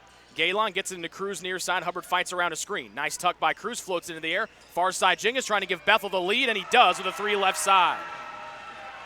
Second 3 of the afternoon for Keontae Jenkins, and after Taylor played great defense on the first possession, couldn't figure out the full court press, and they trailed by 2. First time the Trojans have trailed since they took the lead at 5-2, or at 3-2, excuse me. Degenkolb, pocket pass Pena. Cruz wanted to go for the steal. Back to Degenkolb, and Mason answers with a 3 as Cruz couldn't get the ball. He gambled and he lost. And Taylor goes back in front by 1, 42-41. A minute and 5 seconds gone, half 2. Bethel from left to right in blue. Taylor defends man-to-man in white. Galen off of a screen and a handoff. Now it finds Cruz far side. Right screen Pluta. Pena comes to help on a switch. Cruz, left-hand bounce, picks it up and goes volleyball line Ayers. Near sideline, Jenkins wants another 3, and he gets another one here. After going just 1 for 5 from 3 in the first half, Jenkins goes 2 for 2 to start. And Bethel's tied their biggest lead of the afternoon. They're up by 2, 44-42 on a pair of Jenkins threes to start the second half. Hubbard left edge, baseline left Pena as Taylor attacks the basket to our left. Pluta gives Pena space, he'll whip it outside to Robinson. Spins and right side high, they find Hubbard. Far sideline, Degenkolb trying to shake away from Cruz. He'll bounce one into McLeod. Against Galen, double team comes. Hubbard straight away 3 ball off the left side of the rim, and Galen rises up for his 7th rebound. Here comes Bethel the other way. Jenkins bangs into Robinson, falls down, and they get Robinson for the block, and Robinson and Pena plead their case. Second one on Ryan. He was a little bit off balance, but Jenkins was coming in there with a head of steam. Taylor head coach Josh Andrews out near midcourt trying to get an explanation. Second one on Robinson, first one against Taylor in the second half. Robinson still can't believe it. 25 to shoot for Bethel. They lead by 2. Jenkins has all 6 of their points on 2 threes here in the second half. Pena cuts him off, back to Pluta. Now the 3-point shooter gives off back to Jenkins. Almost threw it into Galen's head. He caught it, and he hit a 3. So the 2 guys, their best 3-point shooters who had a combined just 1 3-pointer in the first half, they went 1 for 7. They've gone 3 for 3 to start, 2 from Jenkins, and now 1 from Galen. Taylor down by 5, their biggest hole today, still early on, 2.5 minutes gone, second half. Left side Pena screen, Degenkolb trying to angle in, goes to Hubbard, an 18-foot jump shot, left corner, perfect for Jason Hubbard. And a timeout taken by Taylor as they draw to within 3, a 30-second timeout taken by head coach Josh Andrews. 47-44, 17-25 in the second half with Bethel out front. It's true. Many of us spend more time thinking about what's for dinner than thinking about retirement. But if you think your retirement needs deserve more attention, we agree, and we'd like to help. Your local Edward Jones financial advisors, Ryan Jones, Mark Sieglin, and Rob Sisson, can help you get started today. They are proud corporate partners of Taylor University Athletics. Edward Jones, making sense of investing.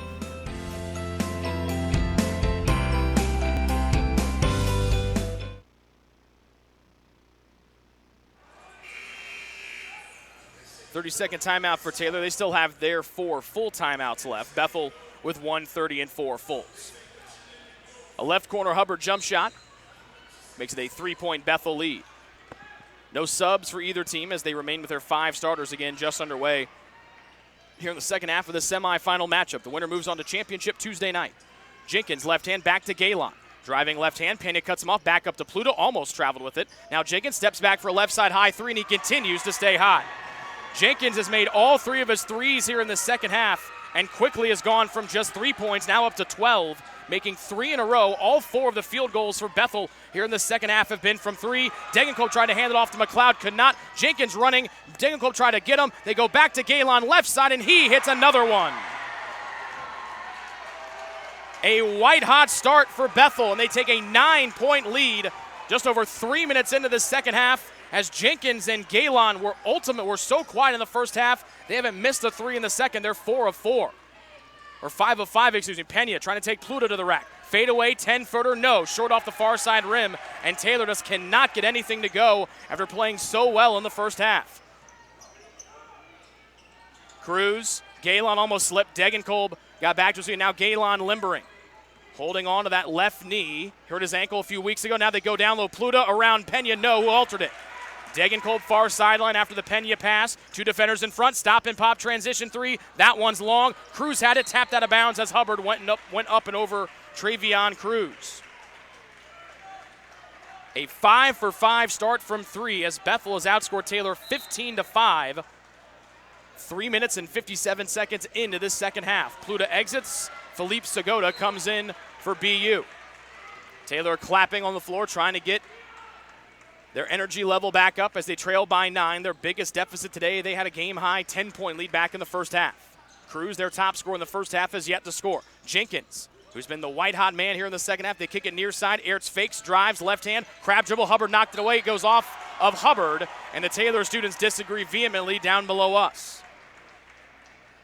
And that'll bring us to a media timeout.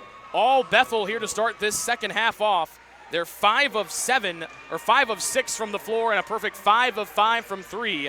They've outscored Taylor 15-5 with 15:45 remaining in the second half, and the Pilots have a 9-point lead. They'll have the ball out of this media timeout. Best One Tire and Auto Care Upland is proud to support Taylor University Athletics. Located at 148 South Main Street, Best One is open 6 days a week. Owner Mike Pearson and his staff offer replacement tires from brands like Bridgestone, Firestone, and Goodyear. Customers can also shop for tires from the comfort of their home by using the online tire finder. When it's time for mechanical repairs, Best One's ASE certified technicians can perform a wide range of services to get their customers back on the road. And those same technicians can do repairs on fleet vehicles as well. Taylor Athletics says thank you to Mike Pearson and everyone at Best One Tire and Auto Care Upland. What limits you? Too small, too old, insecure, broken. You have no limits.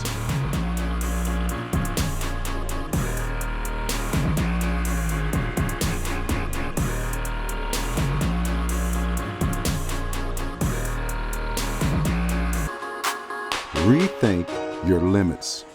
No subs. I actually made that 1 sub for Bethel.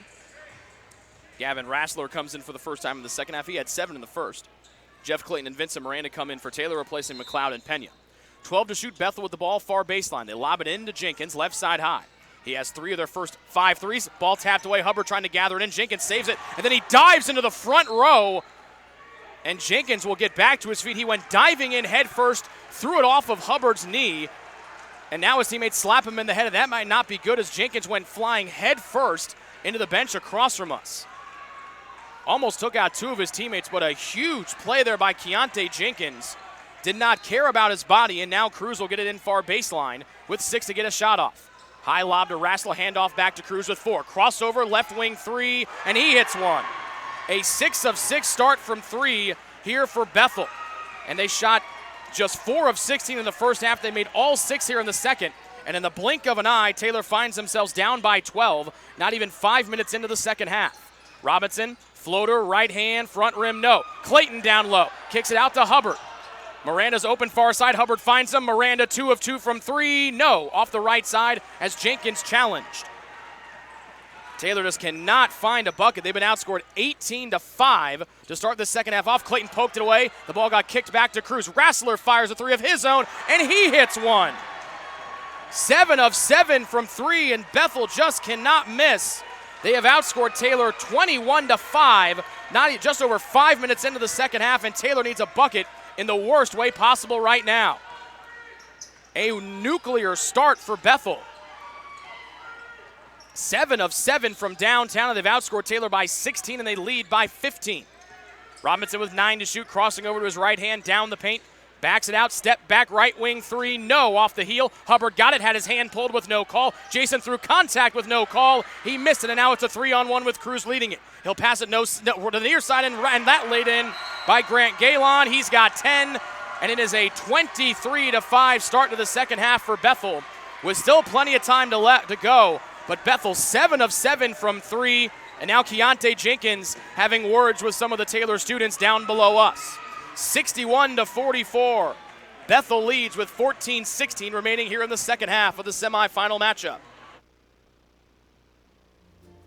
Ivanhoe's has been serving Taylor students since 1965, when Ivan and Carol Slane purchased the restaurant. Located on Main Street, Ivanhoe's is less than a mile from the Taylor campus and is open 7 days a week. The menu features choices for lunch, dinner, as well as 100 different milkshakes and sundaes. Customers can find other dessert items as well. The staff is proud to support Taylor University and appreciates the support of Ivanhoe's through the years.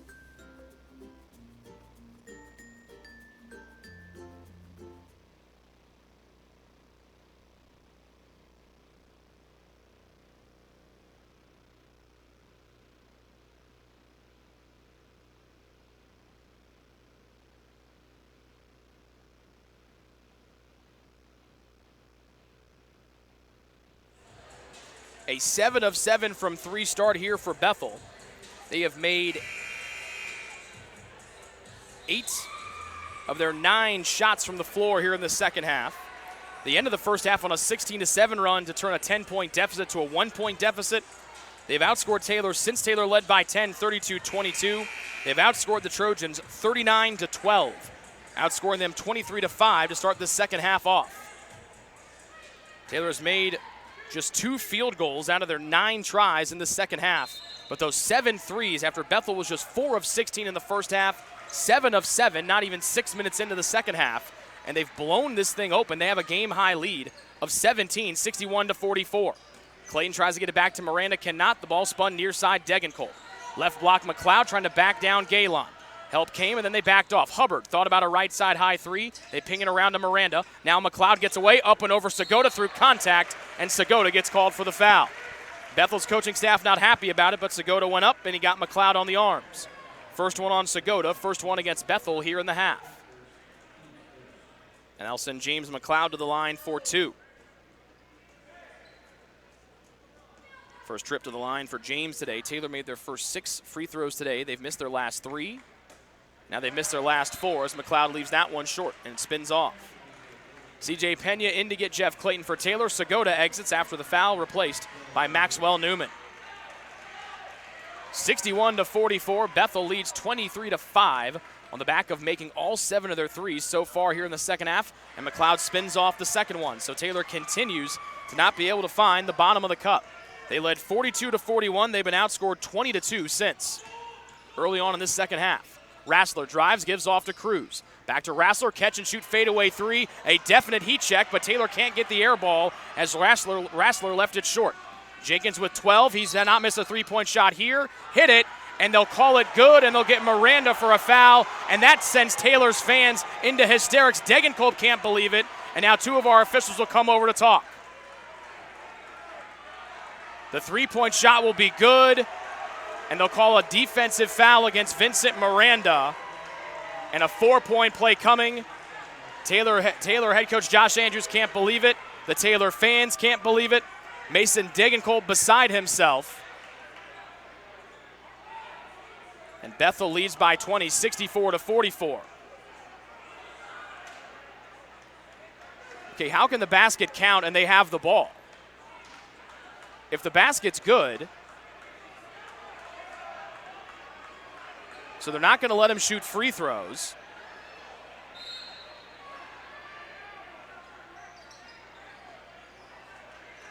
Keontae Jenkins gets it in. So no free throws for Jenkins. Cruz will attack. Bethel ahead by 20. Galen trying to make it 23. His 3-point shot off target left, and Miranda will get the miss. They made their first 7 threes, and then Cruz picks up a cheap foul in the backcourt. And here come the Bronx cheers from the Taylor faithful. First one on Cruz. Bethel has outscored Taylor 26-5 here in the second half. They made 7 of their first 9 threes and 7 in a row. Jenkins will exit. And Jared Dehart comes in to spell him first time second half. Both teams playing for their postseason lives. A loss today would almost assuredly end their hopes of making to the national tournament. Degenkolb on a curl through contact, missed it, but Newman fouled him, and Degenkolb's going to the line for 2. First one on Newman, number 3 against Bethel here in the second half. Still 13:08 remaining here in half number 2, but Taylor, after the avalanche of threes, the first 7 field goals by Bethel were all from beyond the arc. And Degenkolb trying to bring Taylor's deficit back below 20, and he misses the first one short as it bounces off the rim. So Taylor made their first 6 free throws. They've missed their last 6 in a row, 2 of them coming from Degenkolb, one of the top free throw shooters in the history of Taylor basketball. Ryan Robinson returns for the home team, replacing McLeod, and Degenkolb gets 1 to go. 14 for him to pace Taylor. And Taylor needs defensive stops here, down 19. 13 minutes remaining second half. A bid in the Crossroads League Tournament's championship game on Tuesday on the line. Rassler left side with a couple of threes today. Hubbard defends him. Near side, Dehart. Quiet today with the foul trouble, rises from the free throw line. His jump shot spinned, tapped off, and rebounded by Pena. Newman trying to guard CJ in the backcourt. They float far sideline, Degenkolb front court. Taylor right to left in white. Bethel defends in blue. Degenkolb draws the head. Nice fine down low to Pena, who dunks it with 2 hands. So a quick 3-0 burst by Taylor draws them to within 17. And that brings some much-needed energy back into Odell Arena. The chant is defense from the Taylor fans. Cruz, elbow, back to Rassler. Fakes right, goes left, gets it away before he ran into Pena. Back out to Cruz, fakes a 3 and drives, goes up. His shot beat away, but Hubbard got him on the arm as Cruz, right before Cruz let the shot go. The Taylor students down below us don't like the call, but Hubbard got his arm on the Cruz drive just before he beat the shot out of bounds. Second foul against Jason, third one against Taylor. Here in the second half, Cruz, a phenomenal free throw shooter, his first trip to the line today, where he is 91% on the year. His first of 2 perfects. 18 for Travion Cruz. He's filled up the stat sheet today. 18 points, 7 boards, and 6 assists. The leader in all 3 of those categories for Bethel here today. Still a lot of time left. 12-15 remaining second half. Cruz on the tippy toes, and he knocks down the second one. 19 for Cruz. He had 14 in the first half, and it pushes Taylor's deficit back to 19. Rassler lightly guarding Pena backcourt with a tape on the left wrist, crossing over and gives off to his classmate Hubbard. Left edge for Jason, wants to go down low to Pena, does. Off-ball foul, or the shot clock didn't start. It's still at 30. So the whistle on the far side. Taylor will keep it, and they'll put the shot clock to right now at 26.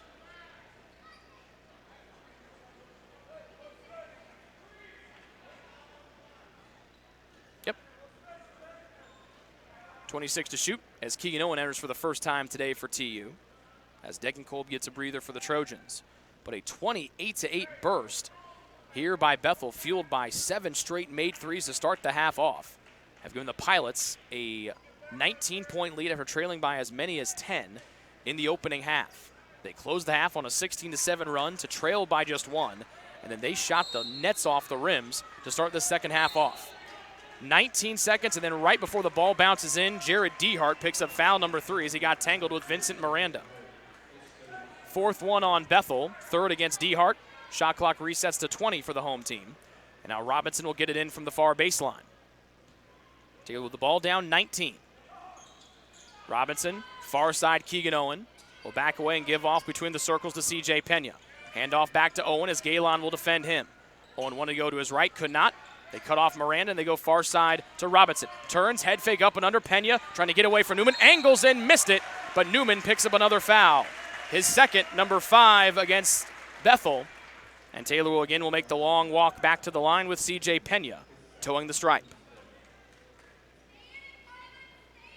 CJ 0 of 1 from the stripe.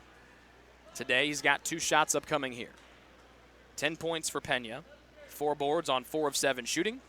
And that one will be missed short, as Taylor, normally a good free throw shooting team at 74%, but they're right at an even 50% right now, just 7 of 14, and a lot of misses from some of their best free throw shooters on the roster. Degenkolb re-enters for the home team, replacing Keegan Owen. Second of 2 from Pena with a tape on the left wrist, hits it. 11 for CJ, and Taylor trails 66-48. They need defensive stops here with 11:43 to go, second half.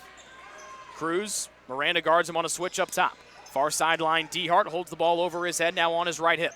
One dribble will go go to the baseline, and Newman out angling back. Galen rolled in a 3 from the far side of the floor, leaning back. Third made 3 today for Grant Galen, all in the second half as he's gone 3 of 4. And Taylor's deficit back to 21. Mid-post right, Pena with 11 minutes to go, second half, back out to Degenkolb. Holding on his right hip, they find an open Miranda. Jumping up and down in disbelief is Draben, wanting an offensive foul on a screen. 69-48, 21-point lead Bethel. Cruz drives, got into the air, floats it back out to Galen. Degenkolb on the catch. Newman had no one within 5 feet, but kicks it out to Galen. A one-hand pitch out on a flip out to DeHart. Far sideline to Travion Cruz. Pena switches. And now Cruz will look to isolate and take it himself with 11 to shoot. Stops for a long 3 ball, and Cruz hit it again. Third made 3 in a row for Travion Cruz. He's got 22 points, and the threes continue to fall for Bethel as Taylor trails 72-48. Stop and pop, long jump shot short for Robinson. Rebound down low by Newman as nothing is going Taylor's way here in the second half. Cruz, another one left side, and he hit it again. He hit it again as the three-point shots continue to fall for Bethel. Cruz with now 4 in a row. Cruz went all the way to the other end to have words with the Taylor bench, and the referees finally come in and break everything up before anything could escalate. 75-48, the Bethel lead as they cannot miss from three-point range. 10:28 to go in the second half in the semifinals.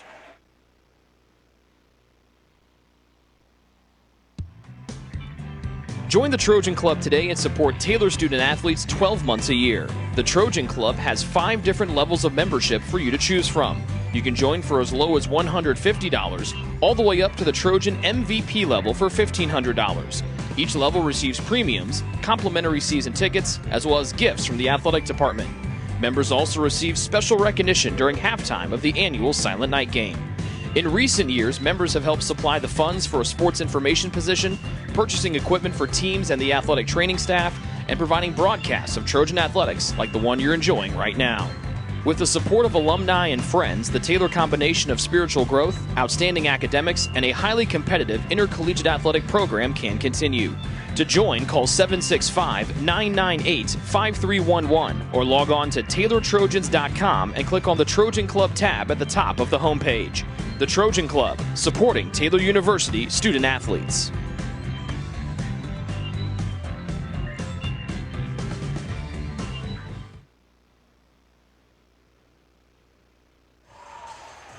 A stunned Taylor fan base here inside Odell Arena today.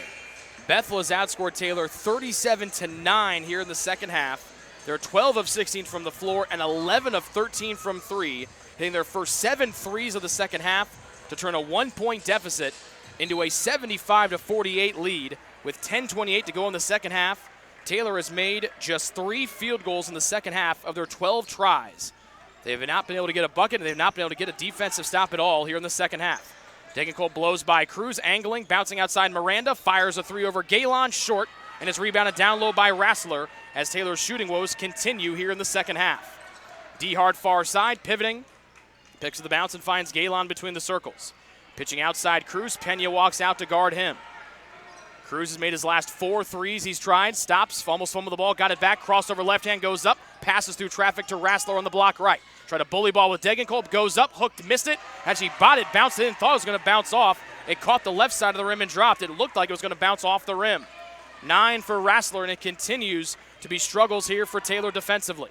Down 77-48, 9:40 to go in the second half. Degenkolb rises for a 3, and he gets one to go high right side. 17 for Mason Degenkolb on his 4th made 3 in what he hopes is a happy final home game here at Taylor. 77-51, 9:24 remaining in the second half. They float it from Galen to Newman on the baseline right. Up top to DeHart, fakes left, pitching out to Galen from 25 feet, short off the near side rim. And if you're Bethel, why not chuck it up from almost 30 feet out when you've made everything else in the second half? Miranda drives, tucks, spins, back outside Degenkolb, trying to go 2 of 2 from 3, and that one off target from the front rim. Taylor just an 8 of 22 from 3. Bethel now 15 of 29 after going just 4 of 16 from distance in the opening half as we dip below 9 minutes left to go here in half number 2.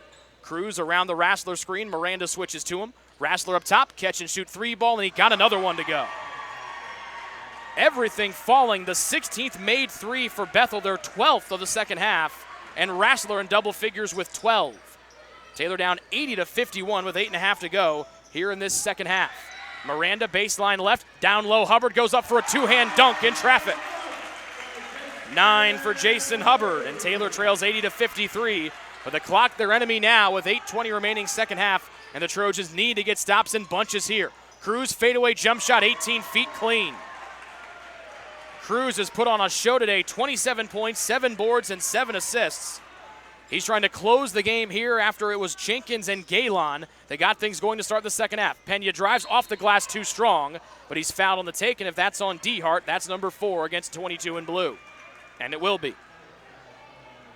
6-1 against the Pilots. Bethel on top, 82-53.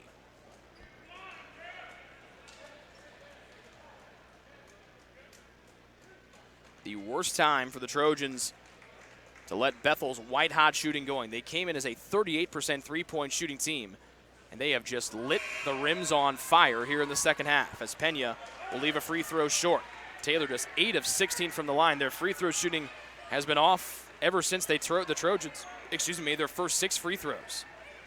They're just 2 of 10 since from the line. Second one from Pena, good. 12 for CJ.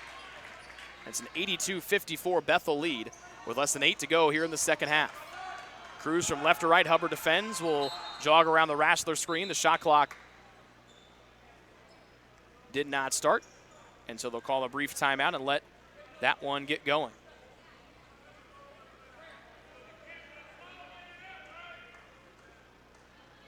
Rassler, Cruz, Ertz, Keontae Jenkins, who's returned, and Grant Galen. Jenkins with 15, Rassler with 15, 13 for Galen, and 27 for Travion Cruz. He's 10 of 15 from the floor overall.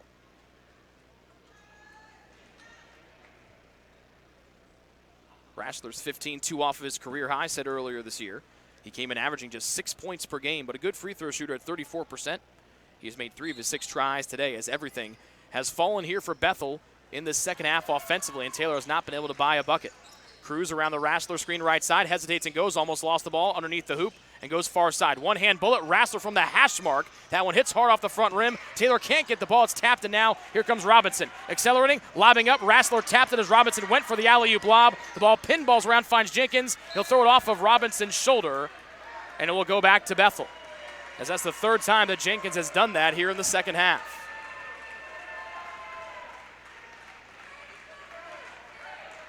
Jenkins in his only season at Bethel after transferring from Cardinal Stritch, the 6-foot senior out of Fort Wayne. Came in struggling from 3, 2 of 6. He was 1 of 5 in the first half. But he's a perfect 4 of 4 from 3 here in the second half. Pena out for Taylor, McLeod back in. Cruz accelerating, McLeod cuts him off. Cruz spots and hits another 18-foot jump shot high left side. 29 for Travion Cruz. 7 above his average, or 6 above his average. And Taylor down by 30, 84-54, as this one got away quickly from the Trojans, and Bethel has not lifted their foot off the accelerator. 7:05 left to go in this one. Degenkolb, right wing inside the arc. McLeod fakes to the baseline, free throw line. Hubbard over the defender. No, Miranda taps it out, but Cruz will tap it back to himself and get it for rebound number 8. Cruz and Bethel from left to right in blue. The Taylor fans that have packed this one in here. Cruz will miss the 3, spun off the rim, and Degenkolb will get it. But Taylor, the fans in just shocked silence today as Bethel is just blown away from Taylor here in the second half thanks to the 3 ball. Robinson can't get one to go, and then McLeod down low. It'll be a defensive foul against Nathan Ertz, as he must have held McLeod's hand as he had inside position. Robinson just 5 points, none in the second half. He's 0 of 4 from the floor here in half 2. That's the 7th foul against Bethel, and it puts McLeod to the line for a 1-and-1. Taylor just 9 of 17 from the line today, but they've been outscored by 21 points beyond the arc. McLeod makes the first of the 1-and-1, and one more comes. 84-55, 6:34 remaining in half two. The winner moves on to the championship game Tuesday night, either at Indiana Wesleyan or at Spring Arbor. McLeod makes the second. 84-56, the Bethel lead. McLeod with 6 points. Jenkins far side hash mark. Robinson defends to the corner, and Galen rises for a three, and he hit another one over Degenkolb. Mason can't believe it, but Galen has found his stroke here in the second half. 14 of his 16 after halftime. He's 4 of 8 from three, and he's 4 of 6 here in the second half. 87-56, the Bethel lead with 6 minutes to go, second half. Degenkolb high right side. Cruz defends. Hubbard sets the screen. Degenkolb pulls up just beyond the left elbow. That one spun off. And Degenkolb now 6 of 15 from the floor here today. Jenkins far sideline in front of his own bench. Back to the trailing wrestler. And now to the volleyball line in Cruz. Pena comes back to check in. Catch and shoot three. Degenkolb tackled Galen, and he hit a three from the far side. And Galen's got an opportunity for a 4-point play as the threes continue to fall in the second half here for Bethel. That's their 17th one of the game and their 13th one made here in the second half. Degenkolb trying to do everything he can to extend his career by one more game. McLeod exits Pena in. And just nothing has gone right for Taylor here in the second half, as Galen's got 20, 18 in the second half for him. But Taylor cannot get anything to go. Bethel has done no wrong, and Taylor cannot get a stop or a bucket at all here in the second half. Hubbard drives, mid-post right, throws up a prayer that was off the right side of the glass, rebounded by Jenkins. Degenkolb knifes in and gets called for the bump. Second one on Mason, number 5 against Taylor in the second half, with 5:33 remaining in half number 2. Bethel has outscored Taylor 53-17 here in the second half. As Rassler exits, 2 points off of his career high total, as Dehart comes in to spell him. Cruz on the inbounds pass from the near sideline. Hubbard guards him. Jenkins, far sideline. Dehart, Robinson defends. Up top, Galen fakes, steps left side three, and he got another one again. Galen came in as the 34th best three-point shooter percentage-wise in the country, but he has not missed in the second half much. He was 0 of 2 from 3 beyond the arc in the first half. He is 6 of 8 here in the second. 22 points for him. Degenkolb drives through contact, can't get the bounce, and it'll be a foul potentially on Travion Cruz. 56-17, the Bethel advantage in the second half. They made their first 7 threes to turn a 1-point deficit into an almost 20-point advantage, and have not looked back since. It was on Cruz. That's his second. 2 free throws for the All-American Mason Degenkolb. First one good for Mason.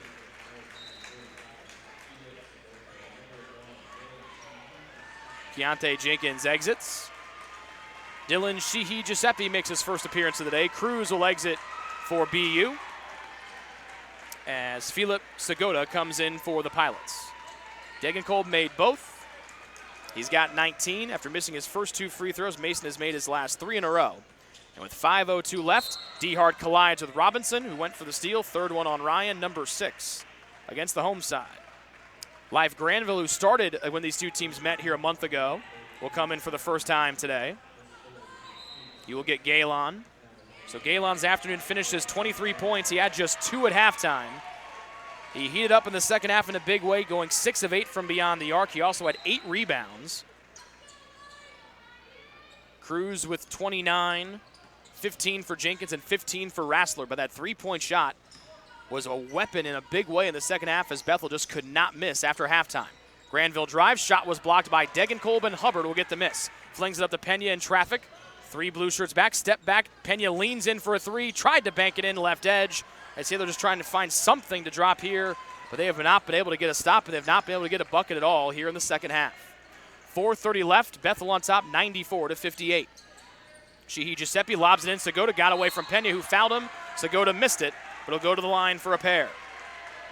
First one on CJ, number 7 against Taylor, as now both teams are in the 1-and-1 bonus. 2 for Segota, 62% for the freshman from Serbia. And that one misses off the back of the rim.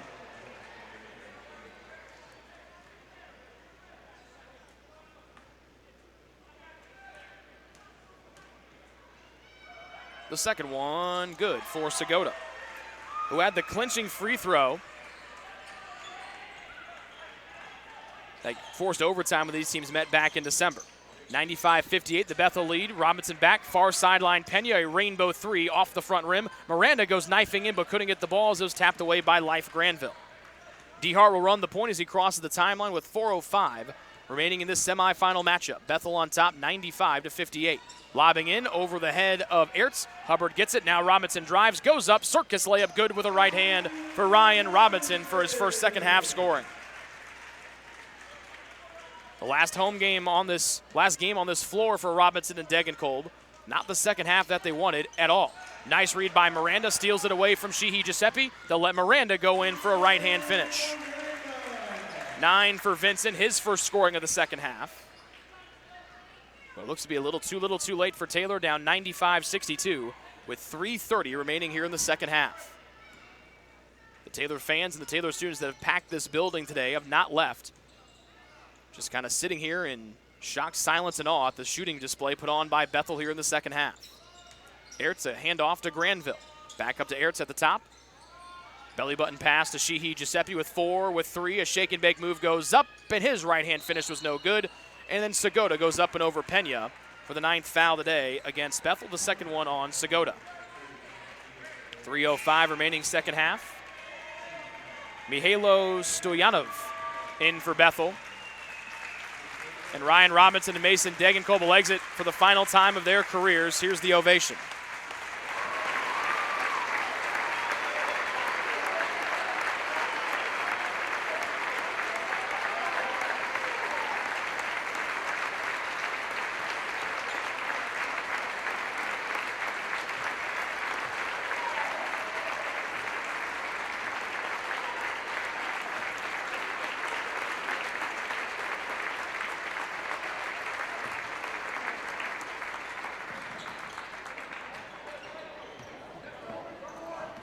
CJ misses the first free throw. Here comes Bethel the other way, down low. Hubbard tried to block the shot from behind on Nikolai Bailey, the former junior college teammate of JaVale Redwood on the Taylor bench. 95-62, less than 3 to go here in this second half. Miranda, catch and shoot left corner three, short off the near side rim and hauled in by Life Granville. Bethel has outscored Taylor 57-23 here in the second half. As Pena will pick up the foul, that'll be his second. And now a double technical foul. 2 technical fouls have been issued here. It looks to be against Taylor's James McLeod and Bethel's Jared DeHart. If it is, that'll be the 5th and final foul for DeHart. Second one on CJ. Number 8 against Taylor. And so it will be a double technical foul,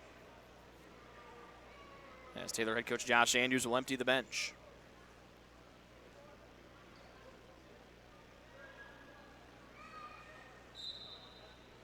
And now the subs will come in.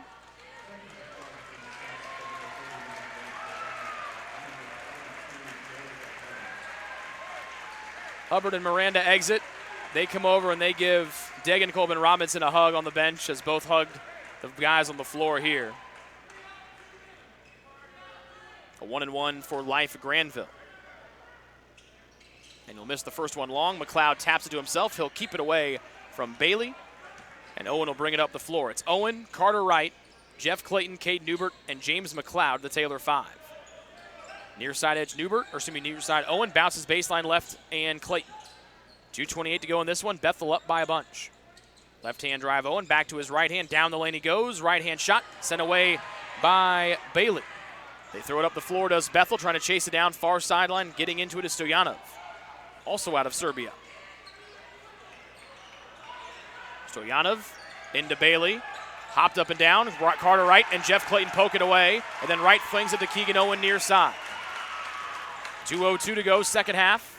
Bethel on top, 95-62. They'll go to the championship game on Tuesday. Wright drives, barrels in, and it's a block.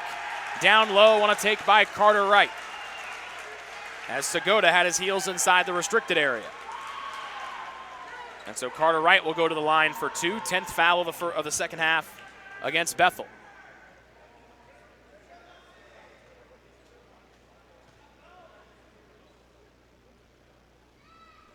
will rattle in the first one. A big cheering section for Carter Wright. His family sitting across from us.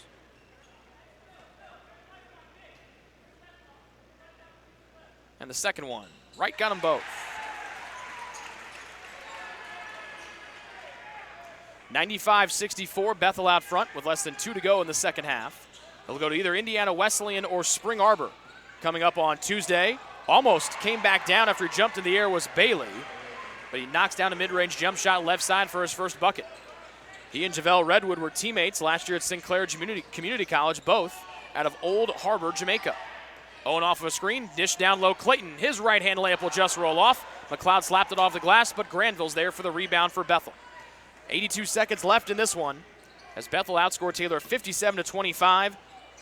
Stoyanov thought about a pull-up left elbow jump shot. Sheehy Giuseppe, the VCU transfer, back out Stoyanov, who rainbows in a three left side. Everything Bethel threw up at the rim in this second half went in, it felt like. And the Stoyanov three-pointer pushes their lead up to 100-64.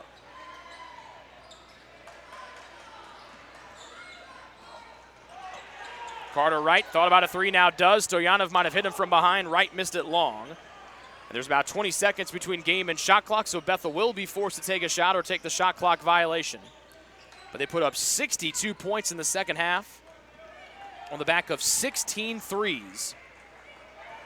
And they'll move on to the championship game on Tuesday to take either on IWU or Spring Arbor. Sheehy Giuseppe is dribbling timeout. Looks like he's just going to take the shot clock violation as the shot clock is now at 4 and at 3. Classy move there by Sheehy Giuseppe. Up 100-64. No need to try to jack up another shot here.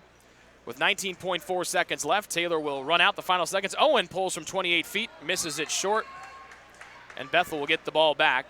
And they'll dribble the timeout with 13.9 seconds left. A frustration shot there from Owen for sure.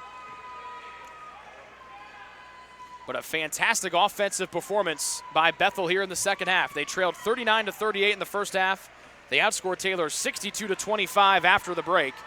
On the back of making 16 three-pointers, they went 16 of 21 from beyond the arc after halftime, and they defeat Taylor today by a final of 100-64, and Bethel is on to the Crossroads League Tournament Championship game on Tuesday night at either Spring Arbor or Indiana Wesleyan. We'll come back and we'll wrap this one up on the Ivanhoe's postgame show after this here on the Trojan Sports Network. It's true. Many of us spend more time thinking about what's for dinner than thinking about retirement. But if you think your retirement needs deserve more attention, we agree, and we'd like to help. Your local Edward Jones financial advisors, Ryan Jones, Mark Sieglin, and Rob Sisson, can help you get started today. They are proud corporate partners of Taylor University Athletics. Edward Jones, making sense of investing.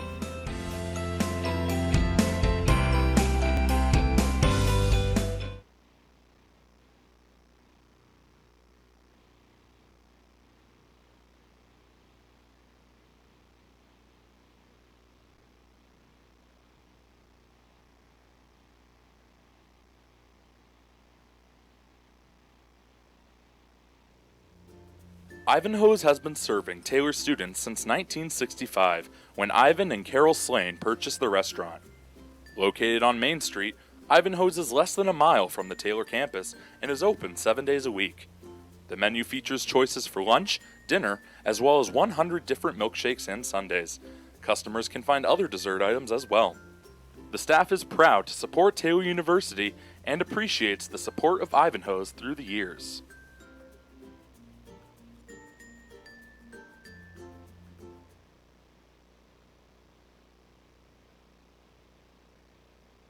Your heart, well, your heart is everything to you and your body, and its favorite place to be is home. Marion General Hospital has been named a nationally accredited chest pain center, which is the highest accomplishment in cardiovascular care.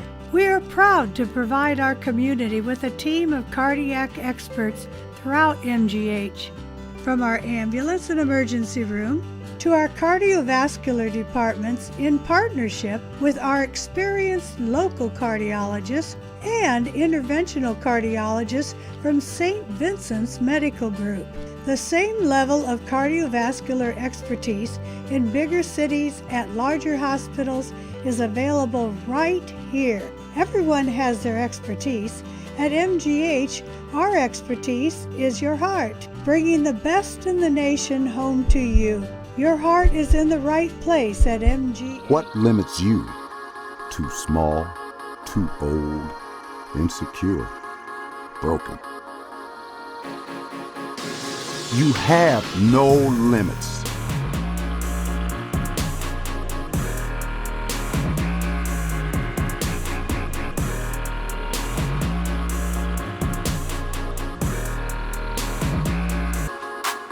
Rethink your limits.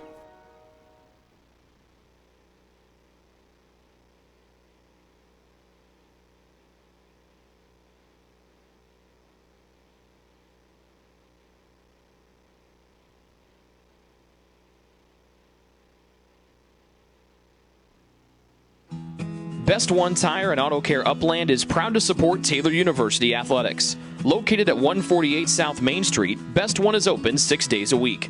Owner Mike Pearson and his staff offer replacement tires from brands like Bridgestone, Firestone, and Goodyear. Customers can also shop for tires from the comfort of their home by using the online tire finder. When it's time for mechanical repairs, Best One's ASE certified technicians can perform a wide range of services to get their customers back on the road. And those same technicians can do repairs on fleet vehicles as well. Taylor Athletics says thank you to Mike Pearson and everyone at Best One Tire and Auto Care Upland.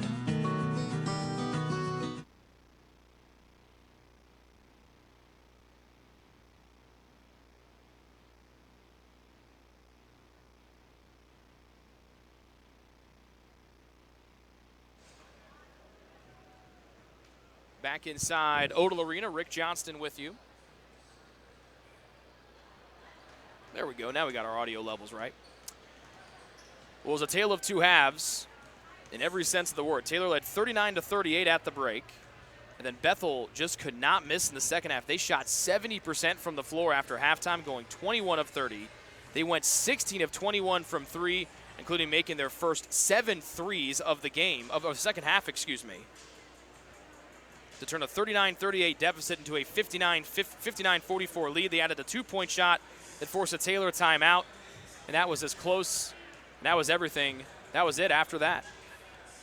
An unbelievable shooting performance for Bethel today in the second half, spearheaded by both Keontae Jenkins and Grant Galon, their two best three-point shooters. They were so quiet in the first half. Jenkins just 1 of 7 from the floor, 1 of 5 from three for just 3 points. He scores 12 after halftime, and he goes a perfect 4 of 4 from beyond the arc after halftime. Galon, who's coming back from that ankle injury, had just 2 points at halftime. He was 0 of 2 from three, and then Galon made 4 of his 8 threes, or excuse me, 6 of his 8 threes in the second half. He finished 6 of 10. So a 70% shooting performance in the second half. Bethel started hitting early. Taylor took a brief lead back after the 3 by Jenkins to start. I believe it was Degenkolb who answered with a 3 to put Taylor up 42-41. And then that would be the last lead that the Trojans had all day. Jenkins hit another 3. Galon hit a 3 to put him up 47-44. And then Taylor would get a bucket, or 47-42. Taylor got a bucket to make it 47-44. They called a timeout. But then 2 quick threes. The media timeout it went, and then that was all it for the second half. Bethel got up by a ton and didn't look back as they got white hot with their offense there in that second half. Shooting for the day, Bethel finishes at 56%, 54% from three, and 67% from the line. Taylor just 33%. They shot just 24% in the second half. They were just 2 of 14 from three, and a lot of those were desperation, just trying to get something to go. But Taylor just could not find their offensive rhythm after halftime, and they shoot 31% from the beyond the arc today, 9 of 29 for the game. And the free throw woes continued for Taylor. They got to the line 24 times. They missed 9 of them. Went 15 of 24. They made their first 6 threes, and then missed, I think, their next 6 or 7 in a row, as nothing went right for Taylor here today, particularly, mostly, and all of it in the second half. Individual scores I do want to make one note. The baseball team that has filled our seats for the entire season at both men's and women's basketball games, none of those guys have left. They still want to come out, and they want to pay their respects and show their love and appreciation to Ryan Robinson and Mason Degenkolb, whose careers sadly come to a close today here on their home floor. Individual scores for Bethel, they had 4 in double figures. 2 surpassed the 20-point mark.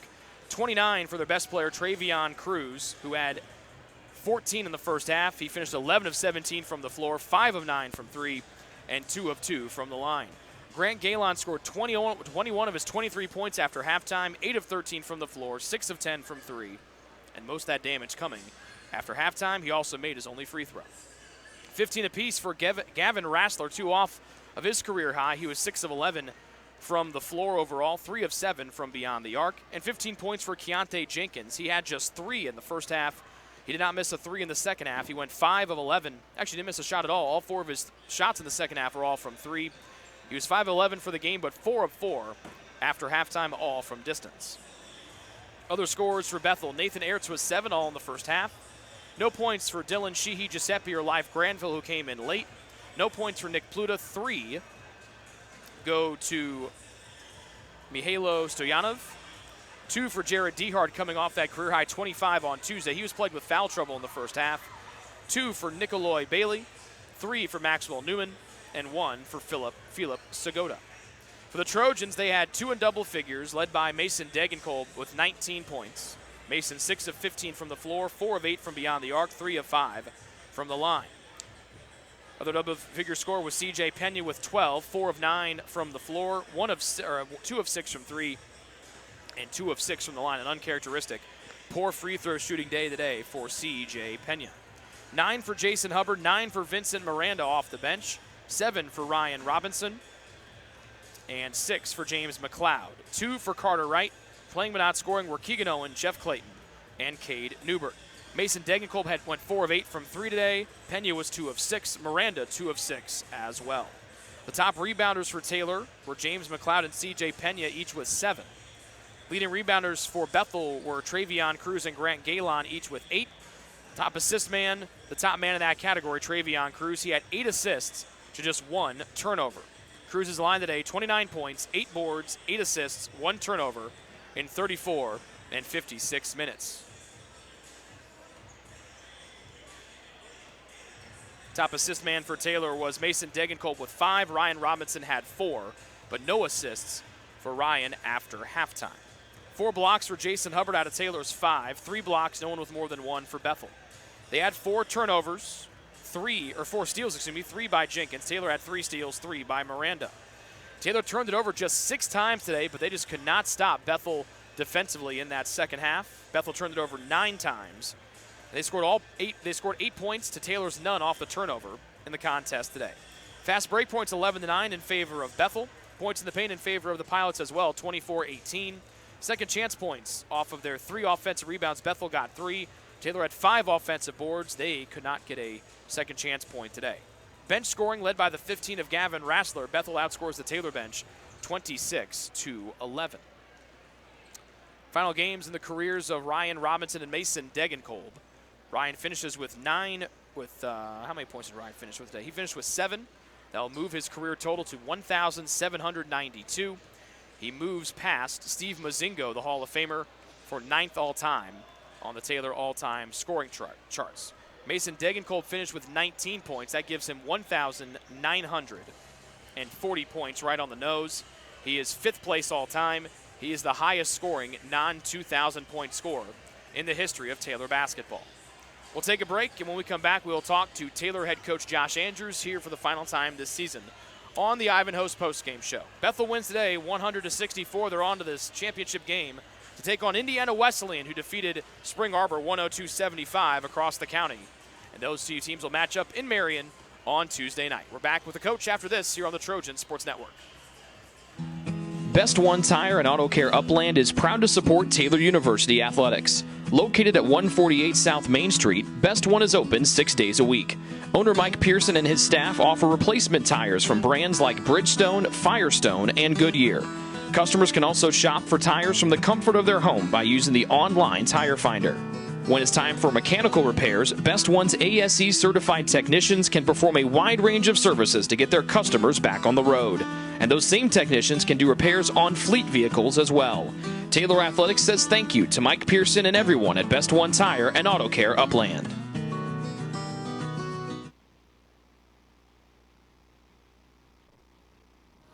What limits you? Too small, too old, insecure, broken. You have no limits.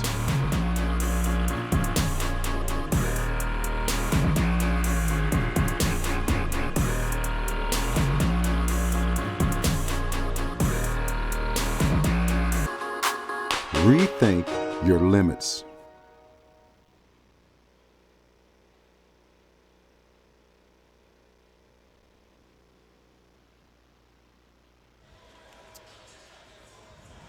Back here inside Odell Arena, Rick Johnson joined by the head coach of the Taylor men's basketball team, Josh Andrews. You guys led by 1 at halftime, and then Bethel comes out and hits their first 7 threes, starts the second half. They took the lead after you went back in front 42-41 and did not look back as they will advance to the championship game on Tuesday. What led to such good looks and such deadly shooting from them in the second half? Yeah, I'd have to go back and watch the film, Rick. A handful of good looks, a lot of contested threes. I maybe is that different viewpoint up here. A lot of deep contested threes. I thought Jenkins had a few in rhythm early in the half, but just everything just spun quickly. That first score they had, we took it out, they pressured, and we turned it over.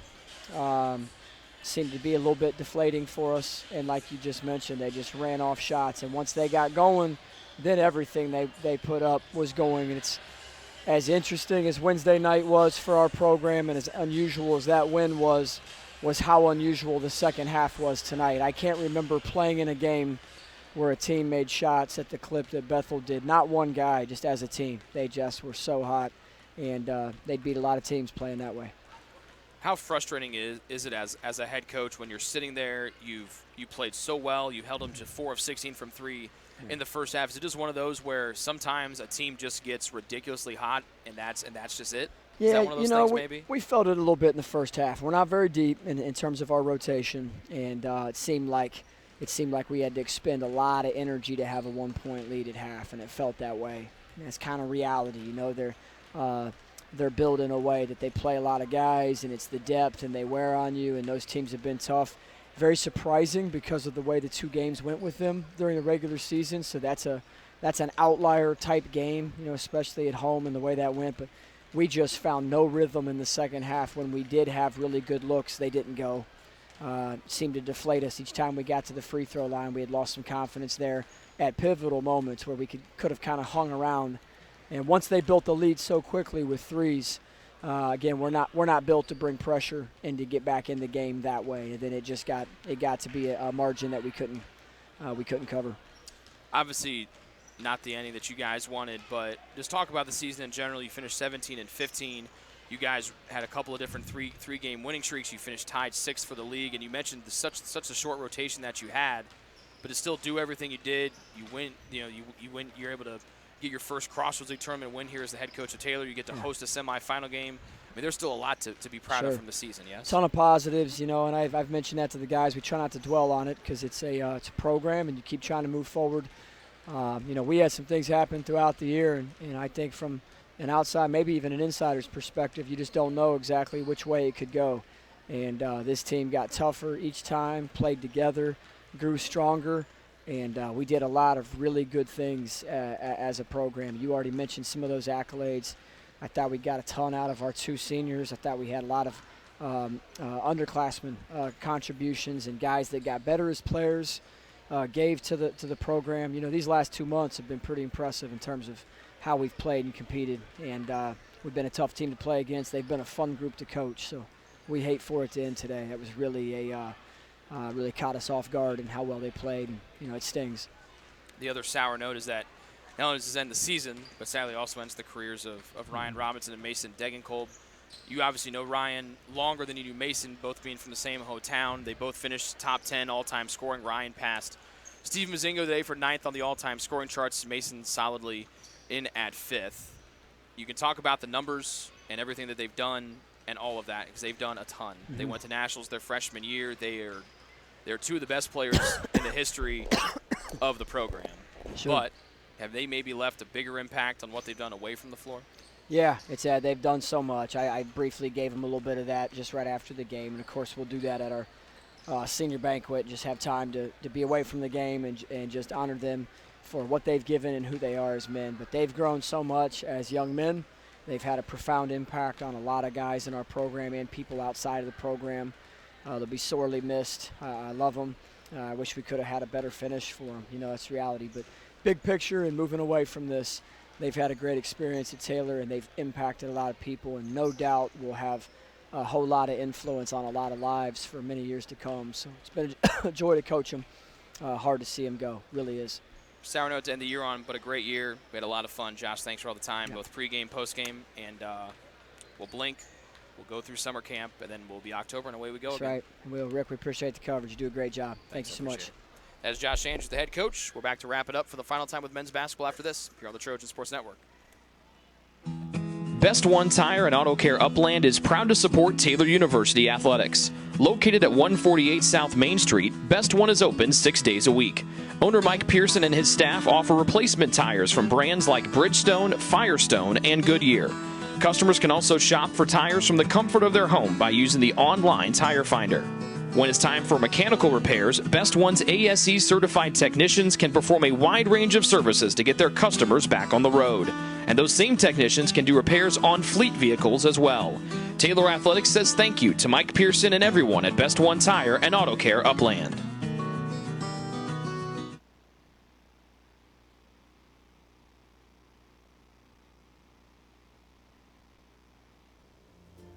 Ivanhoe's has been serving Taylor students since 1965, when Ivan and Carol Slane purchased the restaurant.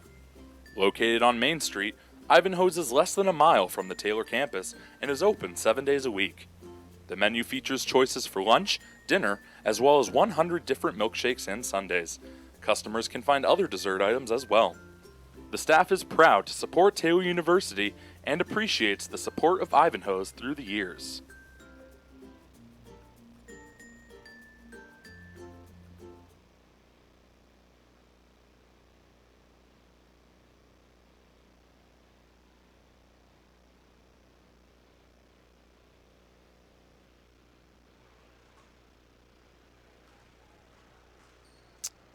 Back one final time here inside Odell Arena. Rick Johnston with you as we put a bow on the 2019-2020 season for TU. Taylor finishes the year 17-15. They finished 6th place in the Crossroads League, tied for 6th with Bethel and Mount Vernon Nazarene. They won their very first Crossroads League tournament game under the direction of Taylor head coach Josh Andrews with that thrilling win against Grace on Wednesday. And they come up short today against Bethel, falling 100-64. It brings an end to the illustrious careers of Ryan Robinson and Mason Degenkolb. Mason finishes with the 5th most points scored by a Taylor basketball player after moving into 5th place on Wednesday against Grace. With his 19 points today, Mason finishes with 1,940 points, the most points scored by a Taylor basketball player to not reach the 2,000-point mark. Ryan Robinson passes the Hall of Famer Steve Mazingo, who's still very involved with the program, helping out during summer camp.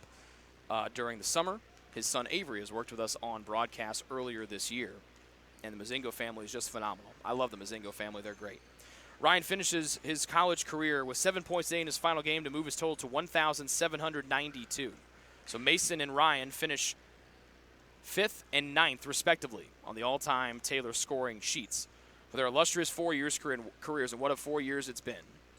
They went into the national tournament their freshman year. They were the last team in, and then they go out and win a game against Warner, who had the National Player of the Year on that team. And then they lose by inches against Trinity International.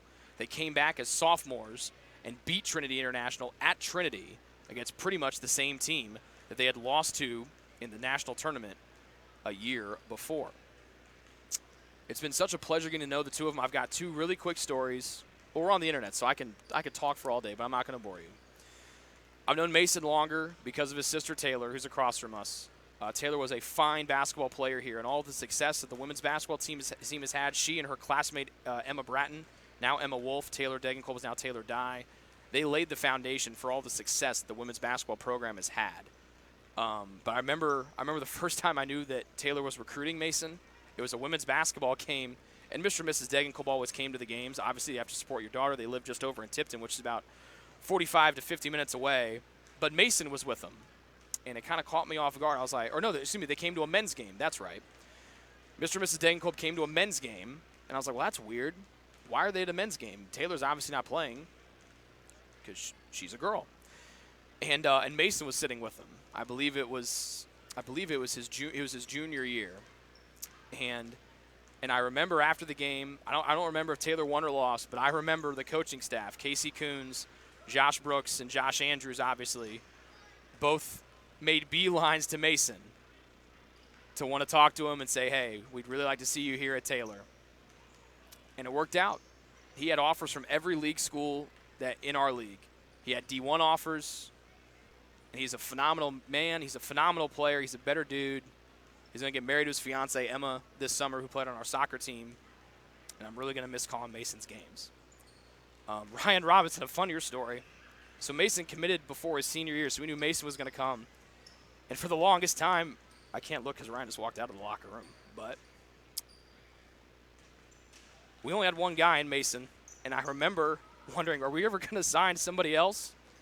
And my old office was here in Odell, and I had a window that looked out to the floor, and we had a spring practice with the returners before Ryan and Mason's freshman year, so this would be going into the 16-17 season. And I remember looking out, and Ryan got this a lot his first couple of years because he's short. He wears a T-shirt underneath his jersey. He's got kind of a floppy haircut. And everyone thought he was the manager. And I was like, I thought we were letting our new manager play. And then I watched Ryan Robinson play. And he sauced every one of our guys up. And I just remember going, who is this dude with this floppy haircut and who just could not be stopped? And I remember finding our coaching staff afterwards, and I go, who is that guy? And they go, well, his name's Ryan Robinson. And I told him, I go, you should have signed him yesterday. Why isn't he signed yet? Why isn't he coming here? And it's just been a pleasure to get to know him. Just like Mason, they're both great. They're going to do great things. They've made my job so fun. But it's been even more fun to get to know them. And I'm just really, really, really going to miss calling their games. I knew I couldn't get through without crying. I knew I couldn't do it. They're really going to be missed by everybody here. They really, really are. They've left their impact. And it's just, man, they've been fun. They've just been great, man. They're just the best. The whole team is. And it's a real sour note to end on. It really is. But those two guys and the rest of the team, they should hold their heads up high, knowing that they've left their impact on this program. That'll be felt for years to come. But I'm really going to miss calling their games. Final today, Bethel defeats Taylor 100-64. Bethel on to the Crossroads League Tournament Championship game against Indiana Wesleyan. The Wildcats led Spring Arbor 53-37. They won 102-75 today. Special thanks to our fantastic crew, Heidi Dalton on the camera, and Emily Daniels, who I texted 45 minutes before the game started today, realizing that we needed one more person to work the game. And thankfully, Emily was going to be here anyway, and she came in and saved our butts and did a great job. Thanks for both of them. We will talk to you when baseball and softball season kicks into gear. That will come up in a couple of weeks once we get all this winter weather out of here. But we say good luck to the women's basketball team on Monday when they go take on Marion, the 1 seed against the 2 seed Taylor for the 3rd year in a row. As the Trojans, the women's basketball team tries to win their 2nd straight tournament championship game.